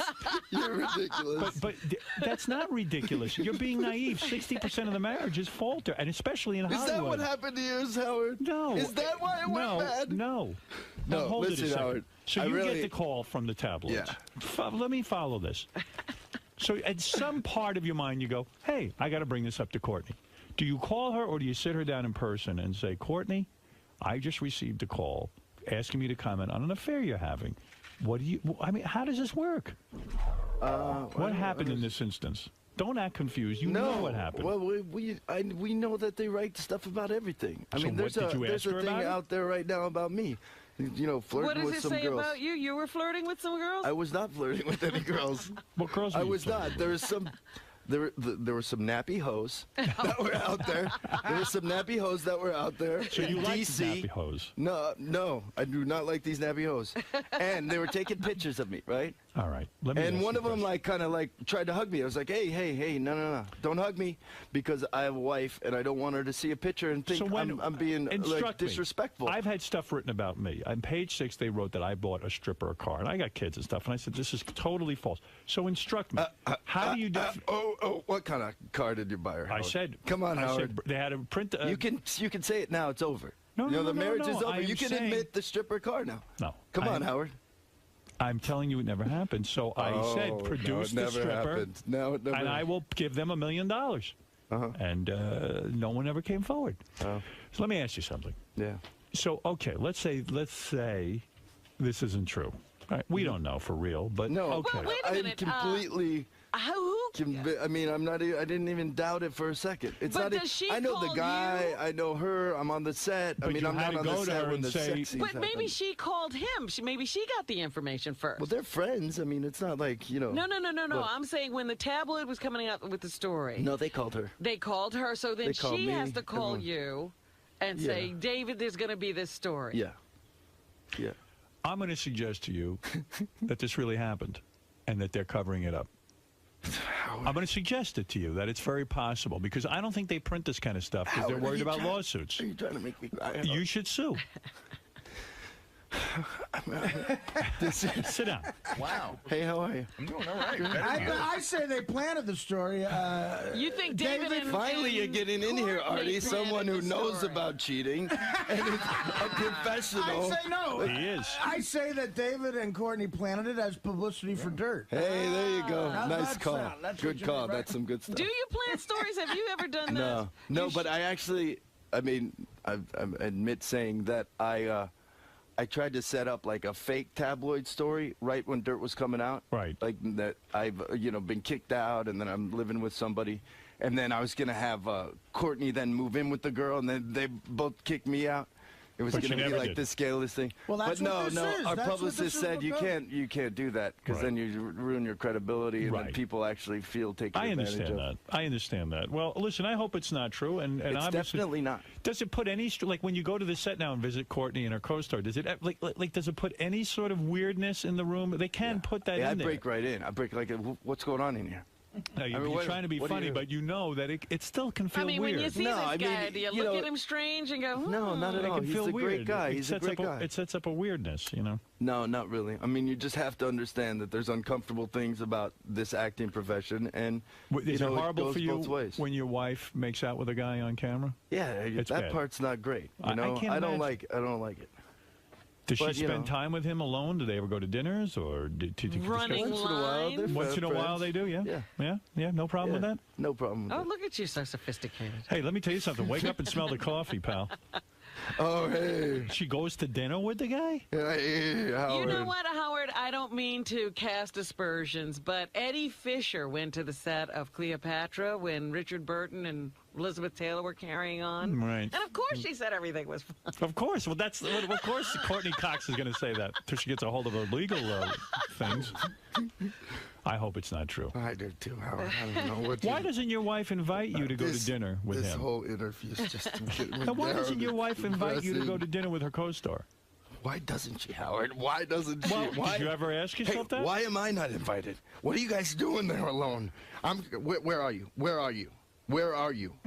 Why aren't you answering me? Where are you? I'm going to call his cell phone. Where is he? You won't do that. Listen, no. I don't, I've been happy to be alone. And I have gone out with both of them and him and his girlfriend and, it's not an issue. You understand. You've been married now a long time. I mean, things can get cold in the bedroom. You have kids. Howard. I mean, we're in our 7th year. It could be the 7th year itch. Well, that's right. Oh, you my think you're God. immune from I'm that? serious now. Did somebody give me a phone? Come on, Howard. It's just, you got to. No, I really, there's nothing. Kept up the counseling, though. No, we have an understanding that. You still go to counseling? Didn't she drag you into counseling? Yeah, once in a while we'll go. Why does she need counseling? What are you doing so wrong that you need counseling? You don't need counseling, Howard. I have psychiatric help, but I don't go with my girlfriend. Oh, I mean, that's usually maybe next time you get the urge to buy a car for somebody else, maybe you go to counseling first. I'm only saying. Her and Josh don't need counseling. They're fine. Listen, Josh is coming with us. No, how many times a week do you go to marriage counseling? Once in a very long while. What, do you have like a counselor on call and you just say, hey, can we come in for a tune-up? We have a great therapist that we see. And she says to you, we need to go see the counselor. But what reason does she have for that? I mean, what does she say? Just like personal relationship stuff where, I'm being stubborn about something, So things you do get on her nerves. Listen to me or this or that. She's sleeping with her co-star. I mean, whatever it is, we have to talk about it. Wow. What does she wear to those sessions? I'm kidding. You better. She's sexy. Something happens. Does she like to when dress you come on this show? They take everything out of context, don't you? Do you understand that?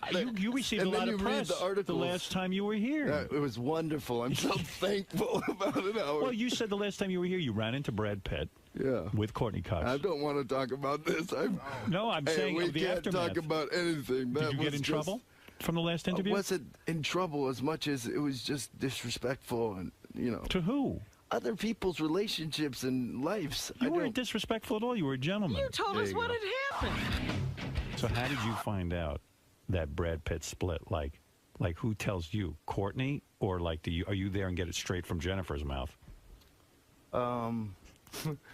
We knew. We all knew about it. Forget that part. When did you know that he was sleeping with Angelina Jolie? Wow. Yeah, that's pretty much, it was a surprise. Oh, what, she dragged you to counseling over this? No. I think Jennifer Aniston had to go to that counseling session. Did Jennifer Aniston say to you, why did you come No. She's a control Jen was freak. great. No, she's not. You seen Have Jennifer? you met Jen? I never met. I met her she's once before she was on Friends. Yes, we didn't know she was Jen. Yeah, we ignored her. We didn't know she was Jen. She was hot then. She was a very nice-looking girl, attractive girl. She was on a weight loss program, and she came in to represent them. That's what she was doing. But I don't really know her well. I mean, I can't say I know her, but I imagine you got the lecture after your last appearance here because you dared to mention that you saw Brad Pitt in an airport. No, but people call up after and publicists and say, blah, blah, blah, they're going to run this story, that, blah, blah. Well, you said nothing wrong. I said nothing wrong. You said you ran into Brad Pitt. I asked you if it was awkward. I mean, you spent a lot of time with Brad Pitt and Jennifer. Yeah. And so now, let's get back to my failing marriage. Now he can't even mention Brad Pitt. Are you not allowed to mention Brad Pitt? That you were friends with this guy? No. I mean, the fact that you spoke to him? Anything. Was Jennifer mad that you spoke to him? You don't understand how they take things out of context, so I just can't. I'm going to take the fifth on this one. Really? Yeah. Wow. Just in general. I just don't want to talk about that. Boy, he got an ass beating. Yeah. No, I didn't. Not at all. Are the marks still there? Show us your back. Would she cane you? I mean, for God's sakes. No, cool it. You said nothing wrong, brother. Don't go there. You guys, you know what you do? You do this whirlpool thing where you guys start talking to each other, and then you start building up the thing, and then he chimes in, and then Fred back there, somebody throws in a sound effect, and then next thing you know, you're scrambling here. You're trying to keep up. It's like, no, I didn't say that. But yes, that. No, wait, yeah. I would imagine it's very awkward for you, having been... Listen, when things were good for Jennifer Easy, Aniston... No. No. I'm not asking What are you doing? When things were going well for Jennifer Aniston and Brad Pitt, you were asked to be close to Brad, to suddenly turn off and choose her side. And not be able to speak to him when you see him in an airport. We have I can speak to anyone I want. It is all blown way out of proportion. I didn't get any shit for saying anything that I said. Yes, you did. But, no, I didn't. But it just turned up in papers everywhere, like I'm a big blabbermouth. And one thing I don't do is talk. Because if I was to talk, I could tell you people something. And guess what? You're never going to know. Can you imagine what goes on at your house? I mean, Courtney Cox is an A-list type gal. She's hot as can be. Yeah. She's good. You're an accomplished actor, and you have friends that most of us would really envy. I mean, to hang out with Brad Pitt and Jennifer Aniston, I can't imagine how great. And who else is in these situations with you? Who's in your... Who's the circle now? Who is the circle now that Jen is sort of not with Brad? Jen is still in your circle, right? Jennifer Aniston? Yeah, of course. Right. Who else is in your circle that we would be titillated to know? Who else is close? Vincent Gallo. Oh, Vince Gallo? You don't like Vincent Gallo? You're not hanging out with him. Of course. Are you? Yeah, he's a buddy. Really? Yeah. We've known him for years, and a lot of the stuff he does is shock stuff. You know a little something about that, don't you? He's a wild guy. Yeah, he's a great guy. He's funny, but he's nuts, but he's funny. When your wife and Jennifer were close, get together. Oh, how did this happen? How did we get here? Why are we here? Then she dumps Brad, but Brad Pitt dumps her. Now do you have to be friendly with Vince Vaughn? Is it fait accompli that you have to be buddies with him? How did we go here? No. You have to be buddies with him all of a sudden? It's Vince Gallo that we're friends with. It's Vince Gallo. I'm being serious. Jennifer, does he just take Brad's chair? Yeah, This is going to be a very quiet interview if we still go down this path. I did talk about last time I talked about it. I was very open, very right. And you were the best guest. I paid dearly because of it. I thought we'd never see you again. I was really shocked. Candace from Chicago, you're on the air. Oh, no, not people calling in now. Hey, David, I love Dirt. I will be calling to FX. It's quirky, weird. Love the psycho guy. Yeah. He was great. He's a great guy, the guy with the multiple... Ian Hart. Yeah, he's a buddy of ours. He's in the circle. Hey, Candace, you're a woman. Let me ask you a question. Yes. Her co-star, Courtney Cox Arquette's co-star. The guy is so cute. Yeah. Do you think something might be going on with them off camera? No, and I think you and Robin are being a couple of snakes here. You're going to chase him out. There you go. That's my Richard girl. Simmons when That's you my called him a girl. woman. Oh, how did it happen? Richard Simmons. Richard Simmons. Did you make him cry? Up to it, Howie. He left crying. He did? Because I said he was womanly. He chases all the celebs out. That's why they won't come. Was that a No, big I am surprise David. to him? David is not.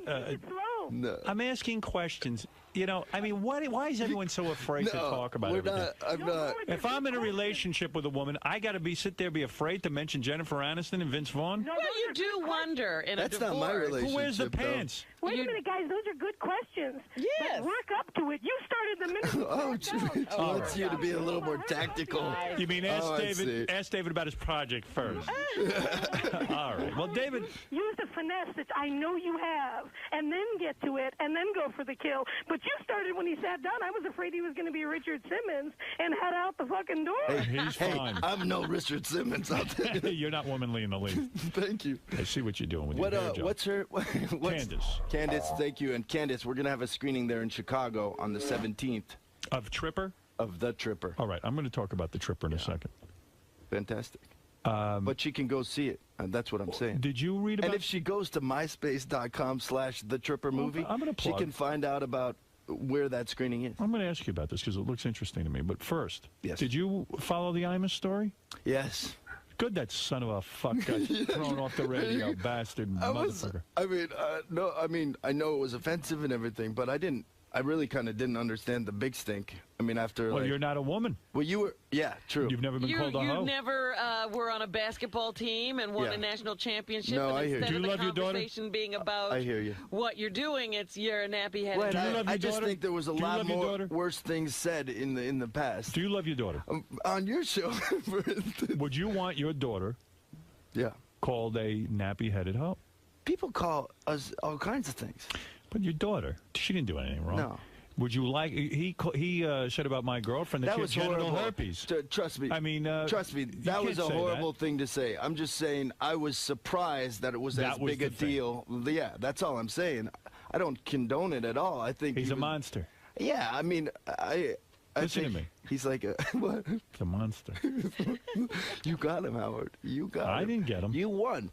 You won. I won. This whole time, we've all been sitting there. We got our money on your horse. They got their money on his horse. Whose horse hits the fence? Our horse. No, his horse. Okay. You didn't follow the story. I tuned out. I don't know. All right, David, let me Whose ask you. horse ran out of talent? All right, you're always up to something interesting. You've got a very, very bright mind. You're a very creative guy. This is a comic book called The Tripper? It's actually a film, and that's a comic book of the film. Is this like a superhero? And I write brought this it because I film? know you like comic books. I love comic books. Did you write this film? I wrote this film with a guy named Joe Harris. What is this film? It looks like a horror movie of some sort? Yes, it's a psychedelic horror movie about a group of drugged-out hippies that Go go ahead. to an outdoor music festival. Go ahead. Yeah. And they get attacked by a killer who's obsessed with Ronald Reagan. Oh. Yeah, so it's kind of like Why got a Ronald political Reagan? slant. Are you anti-Reagan? No, I like Reagan. You like I really Ronald do Reagan? like Reagan. I wasn't a fan of a lot of his policies. Right. I mean, I'm a Democrat. I'm a liberal, but I do like Ronald Reagan. I liked his personality. I think he did some great things. I grew up in Los Angeles too when he was the governor and then the president, and I saw some homeless people just kind of appear overnight, and I was like, what's going on? You feel his economic policies created more homeless? No, he did insane cuts in mental health. Right. And then Those were great times so to that's be on the just a streets reason of why I tied it California. into this film. There's a reason why my killer's obsessed with him and loves him so much that he tries to. Are you the killer in the film? Are you the? No. You are not. No. The Did killer, you just direct? Are you in it? I directed it. I am in it. I play a character named Muff in it. You play Muff. I play Muff, sort of a weed farmer up in Northern California. Do I see a lot of blood and gore in this film? Yes, there's Good. a lot of blood and gore. Is there sex in the film? There's sex in this film. Who is getting the sex? There's a girl named Paz de la Huerta. Is she hot? She is. She's a good-looking girl. Yeah. Nude? A little out there, but semi-nude. And that's coming from you a little out there. Semi-nude. Semi-nude. You see boobies. Yes, and there's a very attractive naked hippie couple at the beginning. Great. I love it. Is it rated R? It's rated R. I love it. I miss the R rated. It's hard to get at a good film that adults can go watch. It's funny, too. It's a throwback to the 60s slasher movies. Oh, it's not so much the torture shit that's going on now. Good for you. It's more like this psycho, and there's drugs involved, and good story, or is it disjointed? It's a good story. Did No, you get it's a real yet? story. Have we seen any reviews? No, we sent it out to a few places, but, they tell you not to review things now. They tell you because it doesn't really matter one way or the other. But we send it out to a few places. Yeah. Yeah, they'll sneak in. I mean, yeah. It's like the sort of, anywhere from, I don't know how. A guy goes around killing people? 17, anywhere from there. There you go. From 17 to whatever age. Well, I mean, but I had a question for you. What do you do about hate mail? I've been starting to get hate mail, and I never got hate mail before. What are they hating on you for? I mean, sometimes because, they think I'm bashing Ronald Reagan. Oh. Well, what do they say in this hate mail? They say, because I've also said that it's not really because of Reagan. It's more like showing a world leader, and I'm making a slight commentary on true violence and sort of film violence. Oh, fuck them. Who cares what they have to say? I wouldn't. I throw it all in the garbage. This is all in the name of art. That's what it is. Listen, you got to go do your thing, and that's it.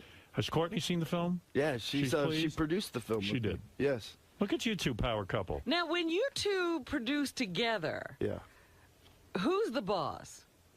On this one, I was the boss because I wrote it, I directed it. And she can take orders from you?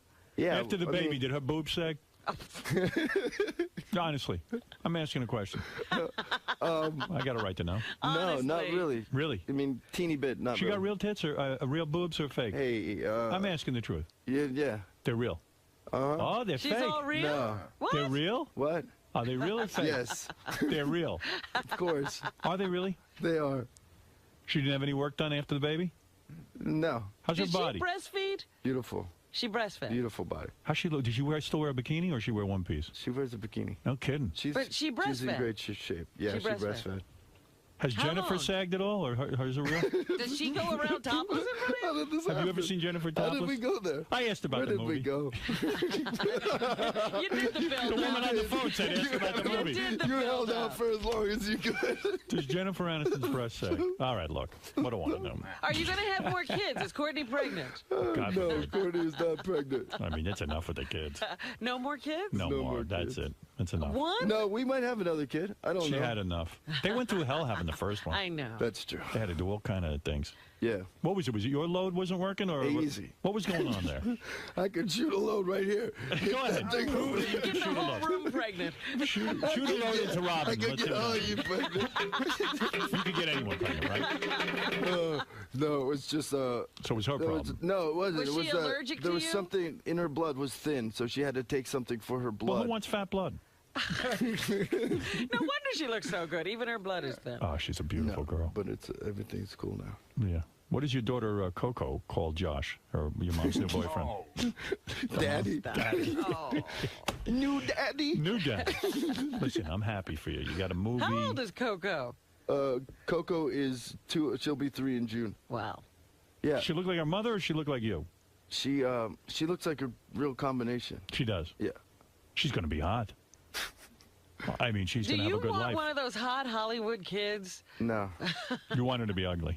I want her to be a nerd for as long as possible. I want her to be into like putting models together and it's horrible. astronomy. It's horrible when they realize sexuality. How old are your kids now? Oh, I've got a 20, soon to be 24. Got one's going to be 21. Got a 14-year-old. Forget about it. They're all grown up. Yeah, they've all hit that critical stage over that house. Oh, yeah. Everybody's wearing thongs. It's awful. That's not right. Yeah. Makes you want to jump out a window. Yeah, but how do you avoid having like a Hollywood kid? Well, they can't. They're I don't gone. know. We got to gonna move have out one. at some point. Imagine We're gonna that have to kid move looks away. like Courtney Cox. Oh, forget about it. With the boobs and the whole thing. It's going to be a nightmare. And how do you live through the sex tape? That's what you have to worry Yeah. about. Are you worried about that? What? If your kid grows up and has a sex tape? Oh, Howard. Robin, not me. Robin. Your little girls in a three-way with Brandy's brother. Listen. Oh, no. Why? Ray J or whatever his name is. Yeah. What about you, Robin? When are we going to get a sex tape out of you? Come on, Robin. That'd be a top seller. Everybody's waiting been waiting to see him. Everyone's been waiting, Robin. Nice spread. Huh? Nice spread. What's You could be cover of Playboy. Robin Quivers finally reveals. She's been offered, believe me. Beast. When I'm ready to change my image. Are you a happy guy? I am a happy guy. You happy in life where you are? Fantastic. I mean, I feel blessed and I'm definitely happy. You seem like a happy guy. Like you have it together. I don't know about that. But how's your brother, the one who dresses like a woman? Didn't he do the Alexis, sex change? yeah. Well, what's Alexis, he doing? Did he get the cock cut off yet? I'm not sure. I don't think so. Is he going to ever do it? He's going to. She's going to do it. I thought it would have been done by now. Tell him not to. That's her decision. But she's going to be in a film in the Tribeca Film Festival. Yeah. I don't know. I'm just. And you consider her another sister now. You are the only boy in the family. Do you ever say? No, my brother Richmond. Brother? Yeah, my brother Richmond's amazing, and he's in the film The Tripper. Okay. He's one of the stars. He's hilarious. Do you ever say to your brother, "Don't cut your cock off"? I mean, honestly, because everyone I've spoken to who has done it, at least a lot of them say they hate it. They have to go through a lot of counseling. So I mean, it's really up to her at this. Tell her not to do it. You got anybody in that family who became like a roofer or anything, or a landscaper? Everybody's in movies. Yeah, no, everybody's in movies. Yeah, everyone does movies. Right. Well, you are a good guy. I think you could care less if Courtney Cox had an affair. What do you think of that? Really? It wouldn't even faze him. I think you could care less. I would go nuts on him. Are you kidding? Well, publicly you would, but secretly, 7 years with a broad, it's like an outrage. I don't. I'd be really disappointed. Yeah, but then I'd bail out. Yeah. You would bail. There's no forgiveness in you. No. Not when That's it. So it's all based on trust. So if we do anything to break that trust, I mean, come on, there's, all right. Just remember that when it's your turn. I always remember that. All right. That's why Navajos in D.C. shouldn't be selling photos to push their website. Well, there is a Tripper comic. David Arquette has created a story that now is a film called The Tripper. Yeah. For those who are fans of gore and horror and comedy, and comedy, sex, drugs, When's the last time you've seen a psychedelic? When does this open? Film. It opens on 4/20. That's this Friday. That's this Friday. Well, I can't wait. And it's 4/20. Yes, that's right. I wish you luck. Thank you, Artie. What is the plot reference? What's your story on that? Well, it's all a bunch of drugged out hippies that go to, and the other thing. You ever do acid? LSD? Yeah. Right, you did. I tried a bunch of stuff. Yeah. I'm never, I've done a lot of things. Okay.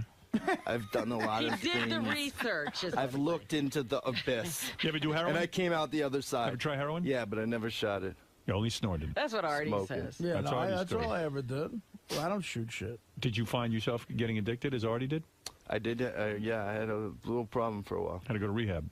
I never went to rehab. How did you get off it? Did you have to sweat it out? No, it was my mother's birthday after she passed away, and I was wasted, and I was sitting there, and I was like, "What am I doing? What am I doing?" And so that was that day, I made a conscious decision. No withdrawals? No, I wasn't like I wasn't strung out. I'd do it like, every once in a while. But Artie, why can't you do it every once in a while? That's incredible to me. No, good for him. Be but then I just, and then, so my thing now is just no extracurricular stuff. I'll drink and smoke a little weed once in a while. You were a responsible heroin user. No, there are no, absolutely like not. I was very irresponsible, and I was doing other things too. It was like I was out of control. Yeah, I was out of control. But you just pulled it together. There's people like that with coke. Shrooms. You ever do shrooms? Do you ever hash do oil? shrooms? Hash oil? Hash opium? oil. What? Do you ever do shrooms, hash oil, ecstasy? Do you ever do ecstasy? Part of the thing about my movie is that I wanted to show, like, some of the stuff that's going on out there. Nobody's ever shows, like, how wild the world is. People are all doing drugs, and no one shows it in the movies. That's what I'm talking about. You're absolutely right. That's why I'm going to see The Tripper. And the people who get all wasted in The Tripper, they pay. Right. They pay. They pay with their lives. They pay with their lives. Good. The hippie blood is going to run. Where would you get this heroin? I mean, you would go out and score? Oh, yeah. Yeah? I mean, that whole thing's so long. But wait a minute, dark circle. When you first met Courtney, now, whoa! It just hit me. What? This is the next article. Oh, totally. This is the next. Their marriage in ruins. Back on drugs. No. Well, you're a heroin addict. That's the headline. I was at the Hash Bash, Ann Arbor Hash Bash last week. Like, yay! So but how strung out were you when you met Courtney? I was That'll straighten out. When I was early on in our relationship. I mean, when we just first met, I was kind of wild and crazy, but I wasn't doing that much stuff. But, Artie, why can't you do that? David's claiming Don't judge me. He could take heroin and not get any withdrawal symptoms. Yeah, well, some people can have 3 cupcakes and stop, too. Hey, you know what I always heard about David and Courtney and also with Brad and Jennifer? I heard that you guys smoke a ton of weed. No. Just a ton of weed, like weed all the time. No, that's not true. No, it's really not. No, there was something that, like, publicists have told me that Brad and Jen were stoned, like, round the clock, that they just love to smoke weed. Is that why he had to get out? Well, apparently, the rumor is, I swear to God, the rumor is that he got sick of smoking weed. I swear to God. No, it's not true. David, what about Jennifer does not tell the smoke. truth. Jennifer does not smoke. All right. Well, then I'll believe you. Go ahead, Ken. Hey, David, listen, first off, I'm sorry about your marriage, but I think you are the best guest that I've heard in a long time. Please keep coming back, pal. Thank you. And I cannot wait to see that crazy movie of yours. Okay. Thank you. All right, Thank go you see very much. Tripper, opening in theaters Friday. The Tripper, it's in 50 theaters. We're distributing it Slow ourselves. rollout, huh? Yeah, Why I've slow? been going across the country on a bus tour. We've been filming everything on the MySpace page, myspace.com/The Tripper Movie, and you could see I urinated the word The Tripper. Yes. And that got like 158,000 hits. Like, that was our big. Well, we'll go on there. Jim, you're thing. on the air in Bloomfield, New Jersey. We're talking about The Tripper and other things. Hi, I saw David at the Chiller Expo in Parsippany Saturday. Yeah. Were you there? At the Chiller Expo? In Parsippany? Yes. It's a horror fan convention, right? That's exactly. Yeah. We've been going all around to all these kind of crazy things. I want to say a couple of things. First of all, he was the most popular guest there. You had to wait in line 2 hours to get to see him. Well, who else was there? I was with Thomas Jane, my brother-in-law, who plays the Punisher. Right. Yeah. At 61, he was Mickey Mantle at 61. He's with me on this wing of the tour. And who any hot chicks there? A lot of them. But first of all, mostly geeks go to that, right? Well, some, but there are a lot of good-looking girls there. But I want to say one thing about David. What? He was nice enough to give autographs and pose for pictures for free, which was unlike most of the other guests there. Well, that's what I was going to ask. Is he selling his photographs? Give me an example of a celebrity that sells their autograph at the Chiller convention. Well, we had Robert Beltran of Star Trek Voyager. I never even heard of him. How much did he charge? He was the doctor. Was, Commander Chakotay on Voyager. You know what they do? They sell the pictures, and then they'll sign them for them. We had Michael Biehn of Terminator. How much did he charge? He charged me $20 to autograph my DVD of the Terminator and take his photo. Wow. That's horrible. Eric Roberts. Julia Roberts. He in? No. Julia Roberts' brother. Margot Kidder. What did she charge? She's running around in people's backyards. Margot Kidder let me take her picture for free. All right. I can get an autograph, though. Of course. You're going to probably West fuck her for free. You don't know that. You had Billy West. Billy was there? Yeah. Soupy Sales. Soupy? He looked bad. He was very feeble. He can barely talk. All right. Well, anyway, David, look. Thanks, man. The movie is called The Tripper. Yeah. I wish you luck with this. You're always up to exciting things. You're a creative guy. You're a bright guy. I trust you when you say the movie's good. Hey, you know what? We can't get a theater in New York City. What about kidding. that? Yeah. Call the Sunshine Theater and tell them to put this film up. Why don't they do this? There's enough theaters around. I know. Every piece of shit movie is out now. know. They should put something in there. Yeah, I'm telling you. There's. So you can't see it in New York this weekend? We don't have a theater as of now. Wow. And it's ridiculous. Well, I think the people who own Sirius own AMC theaters. I'm going to contact them today. Oh, that's great. Thank you, Howard. I'd appreciate that. And then we were at the Senator Theater in Baltimore, Maryland yesterday. Senator. Then, Baltimore's going to take us. Why not New York City? Sure, absolutely. That's a big market for you. Yeah. All right, listen, good luck with the film. You're working hard. Thank you. Hey, David. Yeah. That's never easy for you, man. You never take it easy. I always come out sweating, like I just beat up or something. You mentioned the whirlwind, or the whirlpool effect that they have going on. That's right. They did. Yeah, I got that down. A couple times I tried to turn it back. You did? I did. I kind of did. You think Courtney will react okay? You fended off all those rumors. Courtney's always, she's chill about stuff like that. But it was rough. You tried to revisit the whole Brad and Jennifer thing. He tried. I didn't go there. Hopefully there's no sound bites. You were talking to me last time about that. Well, you got into all the, tabloids. Yeah, exactly. You warned me, though. I did? I think on the way out, you were like, it's probably going to be all over the place. I was like, really? Do you think? That was the first thought of it. Jackie Mason in the house. Were you surprised?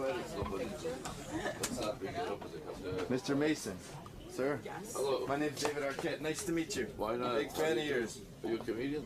Not really. What do you not like you. I mean, I'm not the real kind of. I'm an actor. Oh, yeah? Yeah. So how did you get successful enough to wind up on Netflix?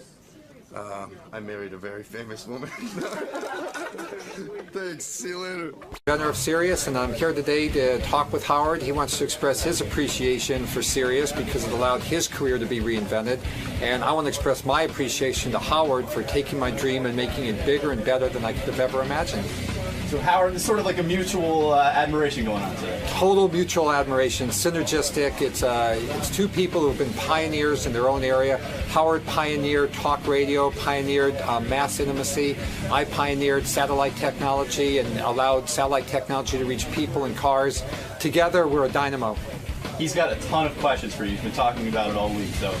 I'm happy to answer all the questions Howard has. I'm a huge Howard Stern fan, so to me it's an amazing thrill to be able to sit on the couch and talk with Howard and Robin live. Well, this is pretty fascinating. I was in the halls one day, and I ran into the guy who actually invented satellite radio, and then I wasn't even sure what was going on because he was wearing a dress, and then I found out he's now a woman. He wasn't in a dress. Yeah, he was. Sure he was. I was there. What are you talking about? I saw him that same day. It was a long skirt. You didn't know what you talked. That's Martine right there. Martine, the first time I met you, weren't you wearing a long skirt, like a skirt? No. Robin's right. Didn't have a beard either. I didn't say you had a beard. Robin said, I saw his beard, and come feel me, Robin. All right. So I was wrong about the beard. You were wrong about the skirt. And I don't even know. Do you have titties or not? Yeah. Oh, you do? I do. Yep. Oh, there okay. they are. Here's a gift for you, Howard. Thank you, Martine. Martine's a super intelligent person who invented satellite radio, and I kind of had this fascinating discussion and invited her to come in. She's sticking out her tits. How big are your tits? But you're married, though, right? But you're married to a woman? Yes, 25 years. Is this the same woman you've always been married to? Always been married to. Let me understand something. So you were a dude. Right out there. You were a dude. You married a woman. Then you say to her, hey, I want to be a woman. And she stays with you. Yes. And now what goes on in the bedroom? A lot of fun. You sleep in the same bed? Of course. Never... Can't even fit a feather between us. Really? You got the vagina, right? Yeah. Has a guy ever put it in? No. Never? No. You don't want it? No. You don't want some guy to put his penis in your vagina? No. You became a lesbian. I look at myself as a Bina-sexual. My partner's name is Bina. I love her before. I love her during. I love her now. I love her forever. She's not frustrated? No, she's very happy. Wow, that's complicated stuff, man. But you are a genius. Did you know that your marriage would survive this? Yes. You did? Wow. That's pretty amazing. That is amazing. She's got to be a little horny, though. She's sweet. She's a wonderful person. How often do you have sex?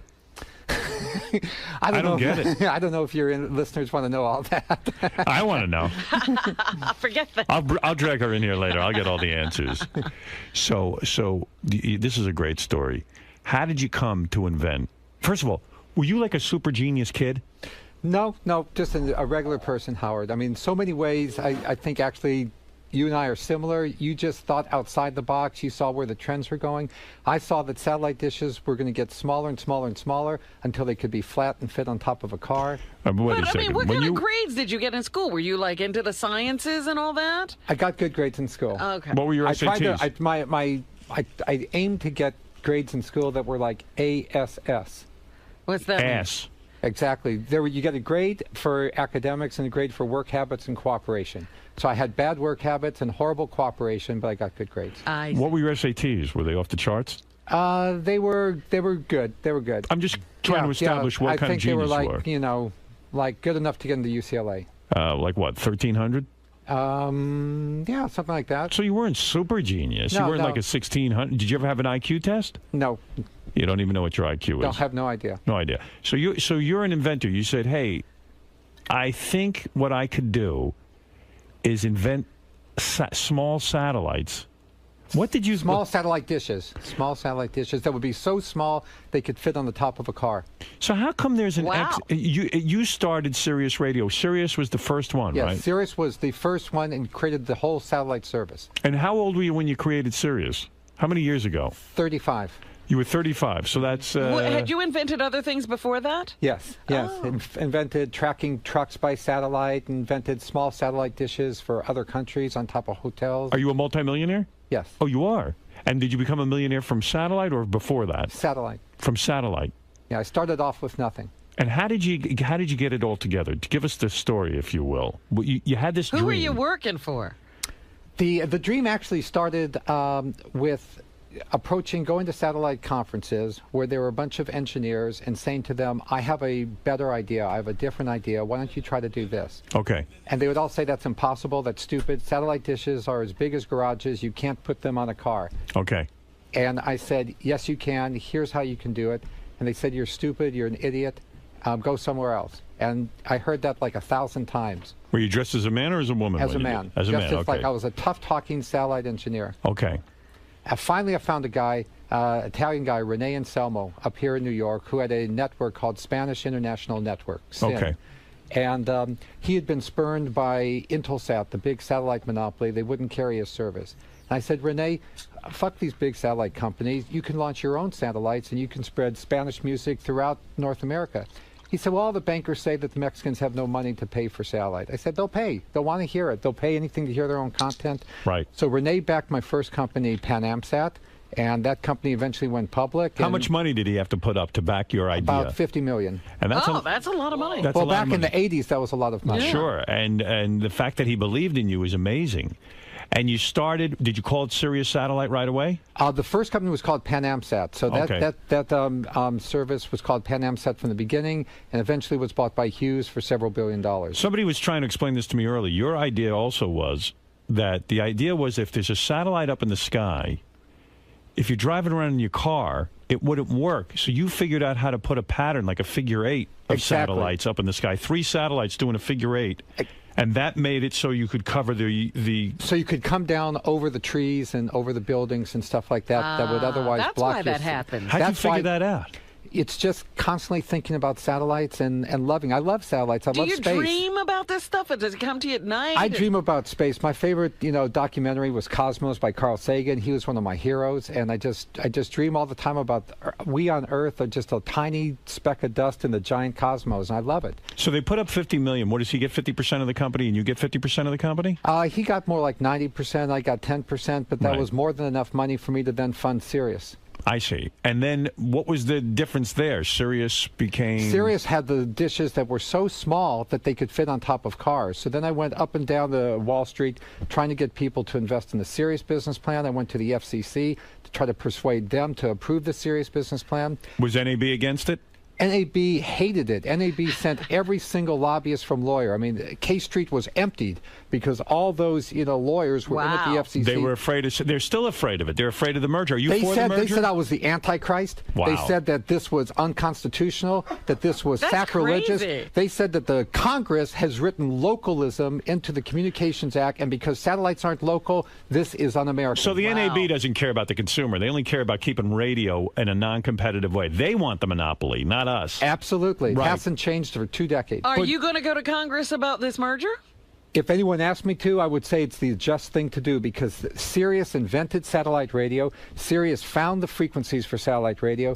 The FCC said instead of having one great Sirius satellite radio service, we'll cut it in half and make 2 half-frequency services. So if you invented Sirius and XM came in late in the game, How the hell did they sort of rise up before Sirius really got started? Because with Sirius, we have a more advanced technology than XM. We use the figure 8 pattern, and that resulted in a longer lead time to build the Sirius radios. Our radios are better because basically quality takes time.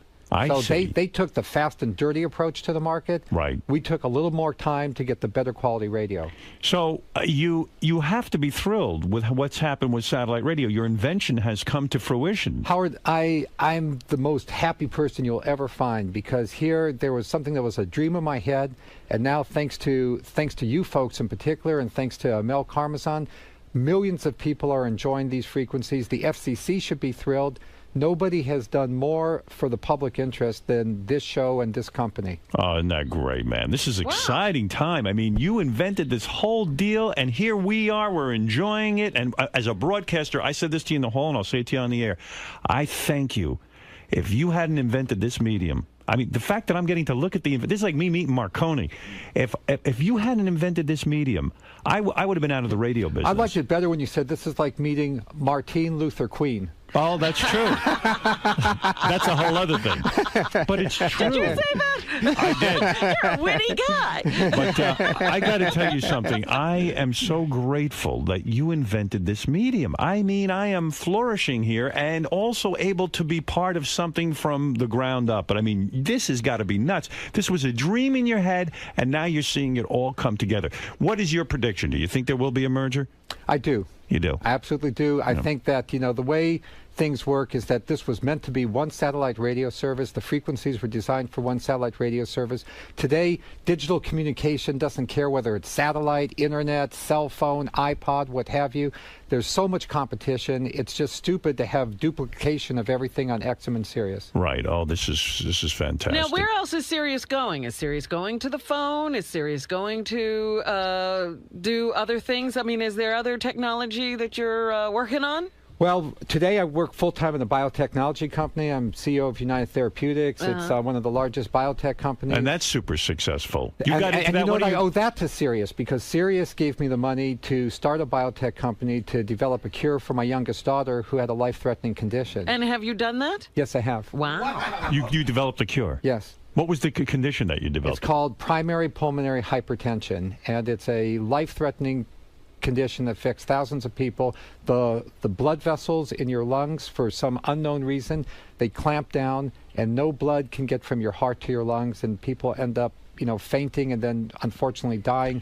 Your daughter developed this after you invented Sirius satellite radio, and you said, that's it. I am now going to start a company to find a cure for my daughter. Of course. I mean, what am I going to do? Keep, doing satellite radio when there's nobody to help my daughter? I'd do what anybody would do, jump a 10-foot wall to save your own kid. And you figured out a way to save, and now you've saved thousands of lives. Yes. Wow. And your daughter is fine? Yes, she's right outside. Oh, wonderful. I hear she's a huge fan. I hear she's a knockout. I love her. Yeah. Maybe I'll love her, too.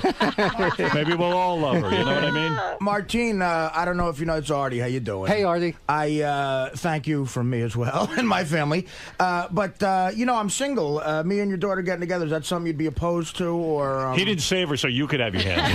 You're right. That would have been a waste of time saving her. Yeah, that'd be good. No, but I just wanted to ask Martine, this is one of those incredible stories that is so fascinating to me. And, you go through all that hard work, that research, and you get a company off the ground.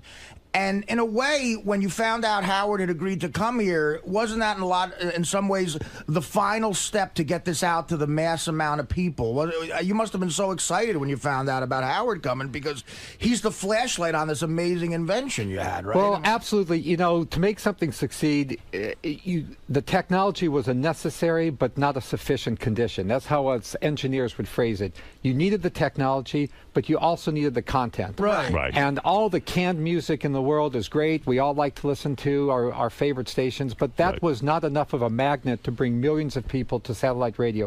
Howard, you have brought millions of Americans to space, to the satellite radio, and as happy as you are and I am, how about the guy driving in his car that can now listen to you in Kansas and Chicago, everywhere in the country? It's terrific technology. How about the freedom of not being censored? One of the main reasons I want to start this company is it pissed me off that there were like these stupid censorship rules that you can't say this word, you can't say that word. I love you, man. I really do. You have given us... I didn't know they had split the frequencies so that they could make two companies. XM literally copied our application at the FCC. Ugh. You mean, in other words, they benefited off of all of your hard work? Freeloaded. Freeloaded. So that has to drive you nuts. And, well, that's why I love this merger, because I love justice. You know, I'm a Libra. I like things to be balanced and justice. And I'm a Libra, too. Wow, we should get together. You two are couldn't be more different. No, but in a way, I know. But in a way, it's like you invent, like someone invents like a great game like baseball, and the last thing you need is someone that plays it incredibly well to get it out to people. And it's a merging of a lot of great creative people. It's really a fascinating thing. It's an amazing story, is what it is. Now, are you still an owner in the company, Sirius? Yes, you are. Still am. You still have stock in it. Yep. Do you sit on the board? I don't. I'd be pleased to, be honored to, but I don't. But you have a lot of shares. Yeah, several hundred. Several 100,000? Yes. Wow. Out of Sirius's shares, unfortunately, that's not a lot. Right.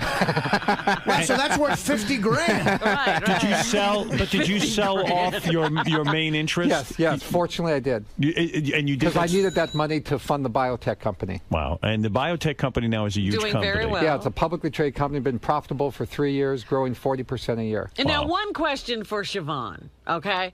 Did you find that your reception in boardrooms and in offices where you have to go and pitch your ideas changed once you changed your sex? I think it did, Robin. Yeah. Honestly, I think it did. I mean, when I first changed and walked in, it was really funny. Sometimes, people would like spill their coffee on the table. They'd be so shocked. Yeah, when I met Martine, I didn't know what the hell to do. Like, I'll tell you what happened. Tim came to me and says, Martine is here, who invented Sirius satellite radio, Martine Rothblatt. And I was like, oh, I gotta meet Martine. What is he, French? Martine? Is he French? I knew it was a dude. From another country. Yeah, I didn't know anything about this. So Tim goes, listen, I'm just going to give you a heads up. I don't know what's going on. And, Martine, I think he goes, Martine's a guy, but he might have had a sex change operation. I go, well, what do I do? What are we dealing with? I said, I don't care. I don't care if he converted himself into a tiger. I got to meet him. That's what the Wall Street people said. They said, finally, Martine, we don't care if you come to work in a monkey suit. If you make as much money for us as you did at Sirius and at Pan Am Sat, we're happy. Yeah, because you don't really try to look super femme. No, you don't. I'm just myself. I actually don't care if people call me she or he. I thought that the day after I met you, you guys talked for 15 minutes about as man and woman, was the funniest 15 minutes I ever heard. Could you convert yourself into a tiger if you wanted to? You seem to be a real genius. What was in the operation? Did that make you feel better? Were you like really upset in your personal life? I feel really happy. You hated your penis, or no? I didn't hate it. I had I loved my penis. I still have my penis. It's just an inner rather than an outer. I see. And you were able to have orgasm with that thing? Absolutely. No kidding. Yeah, it's the difference between like a rocket ship and Krakatoa east of Java. I mean, and a healthy sex life with your wife. Very happy. Where is let me meet your wife and your daughter, and at least pay homage to your great family and what you've done. Martine Rothblatt is really an incredible human being. In my lifetime. And how did you tell? I mean, how do you tell your wife? Were you open about this all the time during your marriage, or when did you have to say, look, there's a woman inside this man? After I was so sure that she loved me so much that she'd never leave me. Oh, right. Wow. You wouldn't have gotten the operation if she would have left Absolutely not. I love her first and foremost. Wow. And how do you tell your daughter? I mean, all of this is very... it's a step you don't know how the outcome, what the outcome will be. We live in a great country, and fortunately, our kids are great kids, and each of them were totally open-minded. And our family's main motto is like cherish diversity. Wow. That's beautiful. Hey, look at your beautiful daughter. First, I'll say hi to your daughter. So your life was saved by your dad. You got to be a good girl, right? You better behave yourself. That's right. Yeah, I definitely have to say that I owe, my life. You call your dad or your mom? My dad. Yeah, like mom mom junior or something. No, I'm her dad. I'm proud to be her dad. Right. You're the dad. I have one mom, so I already, that position's already filled. Everybody thinks you're real hot, by the way. How old are you? I'm 22. Too young for me. Well, not really. Not really. I got to say, Martine, you and your wife, you do something right because she's beautiful. Yeah. Thank you. That's right. And that's the most important thing in the world. And you are Bina, right? Is that your name? You are Martine's wife. Now, it must have been a shock to you when Martine said, not only did I invent satellite, but I'm going to go become a woman. And you decided to stay with Martine, yeah, right? how did that happen? I mean, were you aware that anything was going on? No, I wasn't. I was really sort of in the dark on that one. Did you take it as an insult at first? Like, what's the matter? Don't you want to have sex with me and stuff? No, not at all. Really? It didn't come across that way at all. Yeah. Did you ever consider leaving and going, like, you must miss penis on some level? Have said, I didn't consider it at all. I don't know if I want to hear this conversation. Do you ever ask your parents what it is they do in the bedroom? I'm trying to figure it out myself. No, I can't say I ever did. That's just one, I mean, do you ever ask your parents? I mean, You can blame your father because he invented the only reason we can talk like that. But being I mean, it had to be an adjustment in the bedroom, right? You were used to having sex a certain way, and now you were having sex with a woman, right? Well, I'm open. I was very open because I love Martine, so I'm a Martinisexual. Right. And so it's just we're just together. We can do so many things. So for us, you don't miss penis. No. You've never said to yourself, maybe I need to go get a guy on the side every once in a while. Did Martine have a beautiful penis? Was it a terrible thing to see it go? No, I mean, you know why? You know why it wasn't a terrible thing to see it go? Because I wanted Martine to be fulfilled, to be happy, to be a person. We only live this one life. But even, I mean, as, they always say, I watch these documentaries, they say there is like a grieving process because you're losing something. You go through a lot. You go through a lot. I mean, it's tough because you're also forming a new personality. We had to go through a lot of versions of Martine. I don't think a lot of people would show up at my penis's funeral. Was it weird the first time? No one would come pay their respects.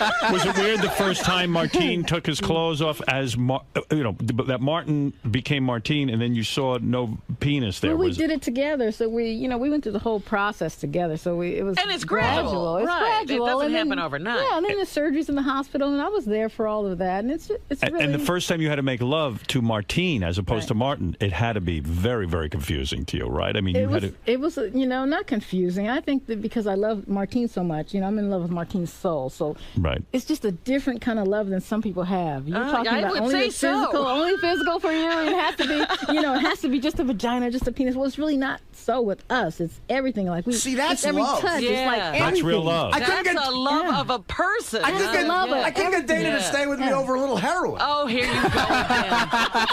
Now, your daughter's name is Genesis, right? Yes. That's a very nice name. Yes. And Genesis, do you get embarrassed at all at first when your dad starts coming around dressed as a woman? It must have been difficult for you. Well, yeah, Martine dresses pretty unisexual, and I have to say it was probably harder when I was in school, when it first happened. I was going to say, how old were you? I was 10. Oh! That's a big adjustment. Yeah, I mean, being the youngest of four, I mean, I'm sure my older siblings probably didn't have as much trouble with it. It wasn't really a problem for me, but, friends at school would say stuff like, oh, your dad's a, woman now. Are you going to be a man when you grow up and stuff like that? Right. Kids are understanding, yes. Where are those kids now? Where are those kids now? Because you ain't no man. Hey, Bill, you're on the air in Battle Creek, Michigan. You're on the air with Martine Rothblatt, who invented Sirius satellite radio. It was a dream in her head, and she came up with this idea, and now it is a reality. Go ahead, Bill. Well, thanks for taking my phone call, Howard. My question is, I saw something at the auto show where some newer cars will come out with Sirius streaming video. Is that true? Yeah. Yes. Was that always the dream, too, Martine, that you could stream video? Exactly. All we had to do is we had to wait until the digital video compression caught up with the digital audio compression, and that's now happening.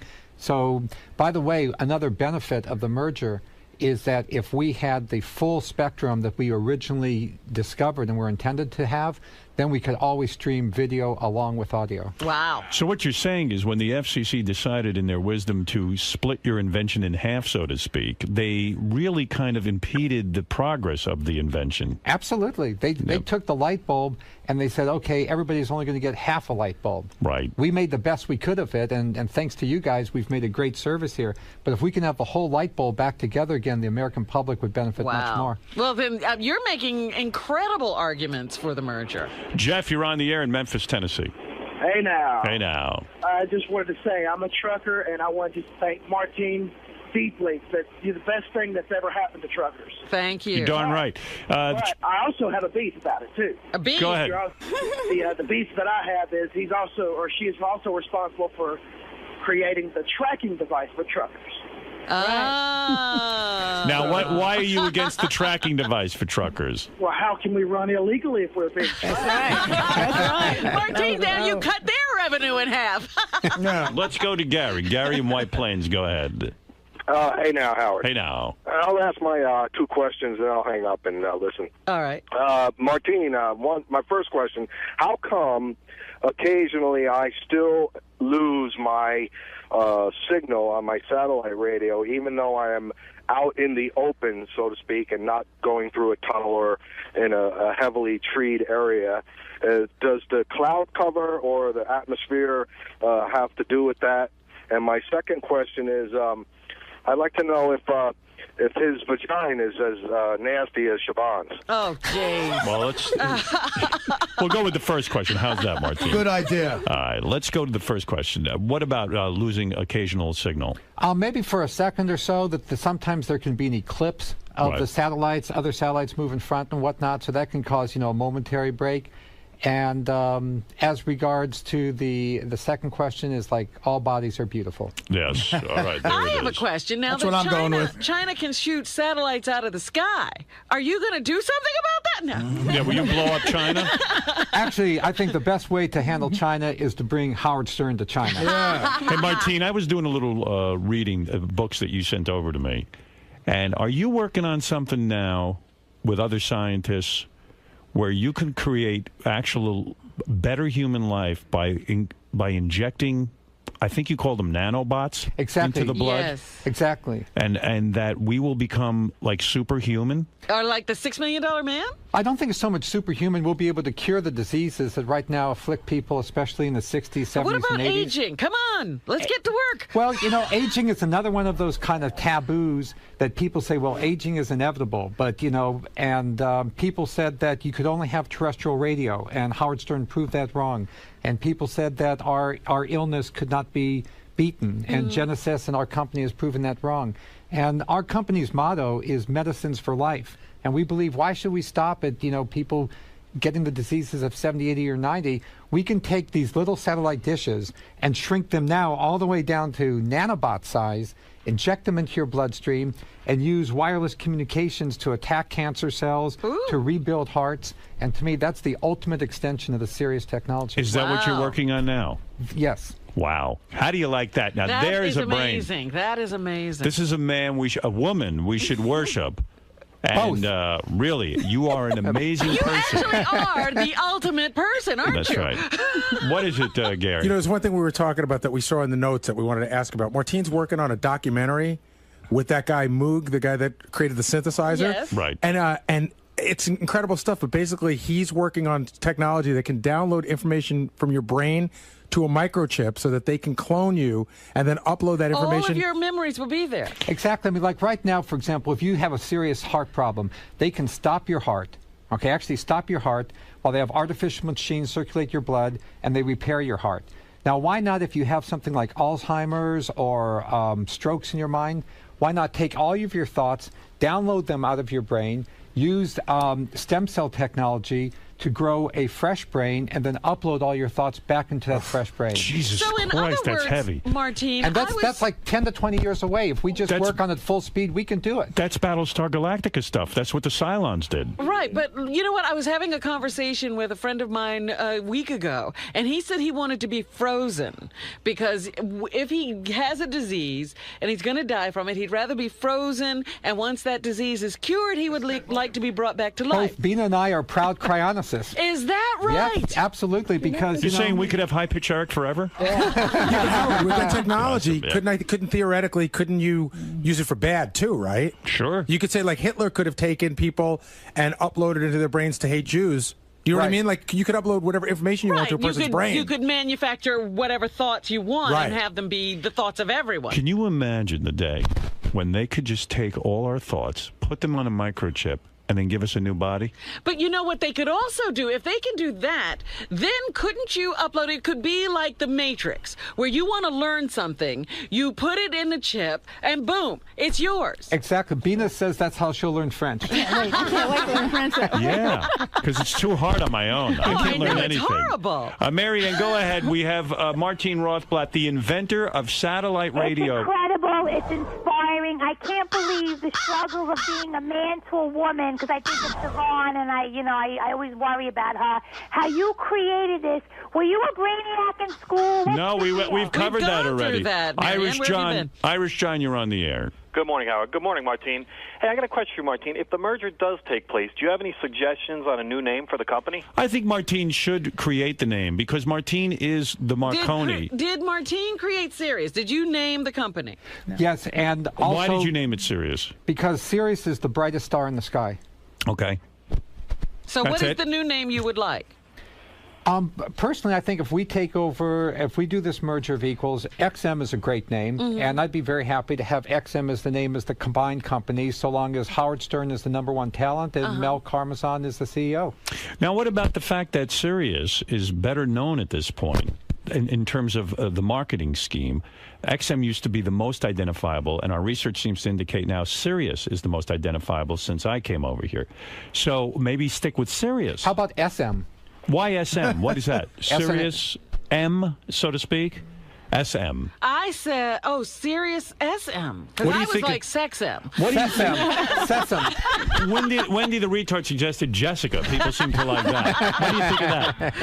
I actually think the name Genesis. I think Genesis is awesome. There you go. I like it. Genesis. Nice. That's cool. It's Genesis. Let's make it ethnic. How about Vinny? Vinny, I like. How about V'ger? Like just in the Star Trek movie. I think since Martine came up with Sirius, just keep it serious. I mean, that's the way to go, then, I would think, because Martine came up with it. XM is catchy, though. XM's catchy. You have to but say Genesis stands for a new beginning. That's and right. Genesis, I like. I like it very much. But you have to spell it with a J, because, that's more original. Yeah, I like that. Your name is with a J, right? Yes. What do you have, a boyfriend? What's your story? You must have one, right? No comment. Yeah. You mean no comment? You don't like the boyfriend? No comment with that. Is the boyfriend a nice guy or what? Well, it's your parents don't like him? Nah, it's complicated at the moment. What's going on? What happened? What happened with the boyfriend? Well, actually, I was married, but I'm in the middle of a divorce right now. So. Married at 22? Yeah. You're kidding. How'd that happen? Oh, wow. Your father didn't save your life for you to go get married to some guy at 22. So now, is he becoming a woman, or is he... Well, I love my parents, but I'm not sure if I could go through that personally. So if that was the case, then that would definitely be the reason for the divorce. Martine, can't you build a perfect robot for her to marry? What do we need a person Well, for we're her? working on that with the nanobots. I think it's great. What's the name of the company that you're with now? United Therapeutics. United Therapeutics. And Martine Rothblatt. Is there a website or something people should go to? No. Nothing. You don't have any kind of information out there that people Sirius.com. Sirius.com, right. Okay, Martine Rothblatt is someone, I hail you, I thank you. You've given me a future, and you've probably given a future to all the broadcasters out there who are even protesting the merger right now. You've done an incredible job, and I know that this technology of satellite radio and the kinds of technology you're working on now are the future. It makes our lives exciting, and I think we've only seen the tip of the iceberg with satellites, and this is a great invention. You'll have a satellite inside. Yeah. Could you broadcast? Into my head? Oh, my goodness. So you could be, you could be in your own head. Yeah. You could be walking down the street by yourself and go, don't talk to me, I'm listening to the weather. I won't need any of you. I'll just broadcast my thoughts. Hey, Martine, is it possible to download all the drinks out of my liver and upload them all as carrot juice? Martine Rothblatt, thank you, and your beautiful family, Bina and Genesis, thank you. We're going to take a little break. How was that in there? It was... right, no words for it. Hey, Howard, nice. Great to meet you. Can I get a picture with you? Sure. I can't believe... I mean, you changed everybody's career. You're incredible. I can't believe it. 1-800-MATTRE. And you know something? That was interesting because I also always wondered where the name, you know, how you know why it's called Sirius. Yeah. You know what I mean? It's actually a star. It's the brightest star in the sky. That's amazing. Like right after sundown, you'll see it come up, and it's the brightest star in the sky. No, that's an amazing thing. I said, can I get a picture with you, Martin? Sure. Yeah, I just got this digital. Look. Oh, that's nice. Look at that. Hey, no beard. My beard didn't even show. No, it's amazing. Thank you. I'm thanking you. You know, to be able to go on and do, you know, what I do, you know, for a living. You know, is amazing. That's the biggest joy for me. That people who have great talent like yourself and Howard can now share it with hundreds of millions of people instead of like going through some little FCC tunnel or just one club or something. You know like how that. many times he used to have to, you know, he'd go for the button. You know. Yeah. You know, life's about joy, and all we're doing is spreading maximum joy to maximum people. No, you're That's phenomenal. what life's about. I don't know how you thought of it, but it's amazing. I'm so grateful to Howard and to Mel and everybody at Sirius for taking this technology and making it grow. Like I planted the seeds, but you guys created a beautiful tree. Thank you. Thank you so much. They just seem so grateful to you sort of reinvented it.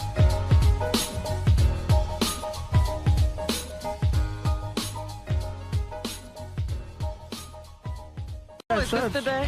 Yeah, he's going to come in and say hi.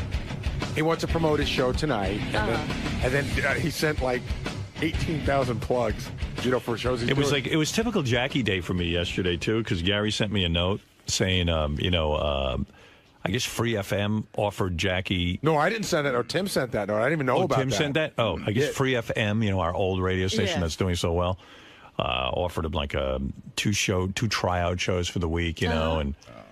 Did I have a problem with it? And I said, absolutely not. I don't have a fucking problem with it, but it's.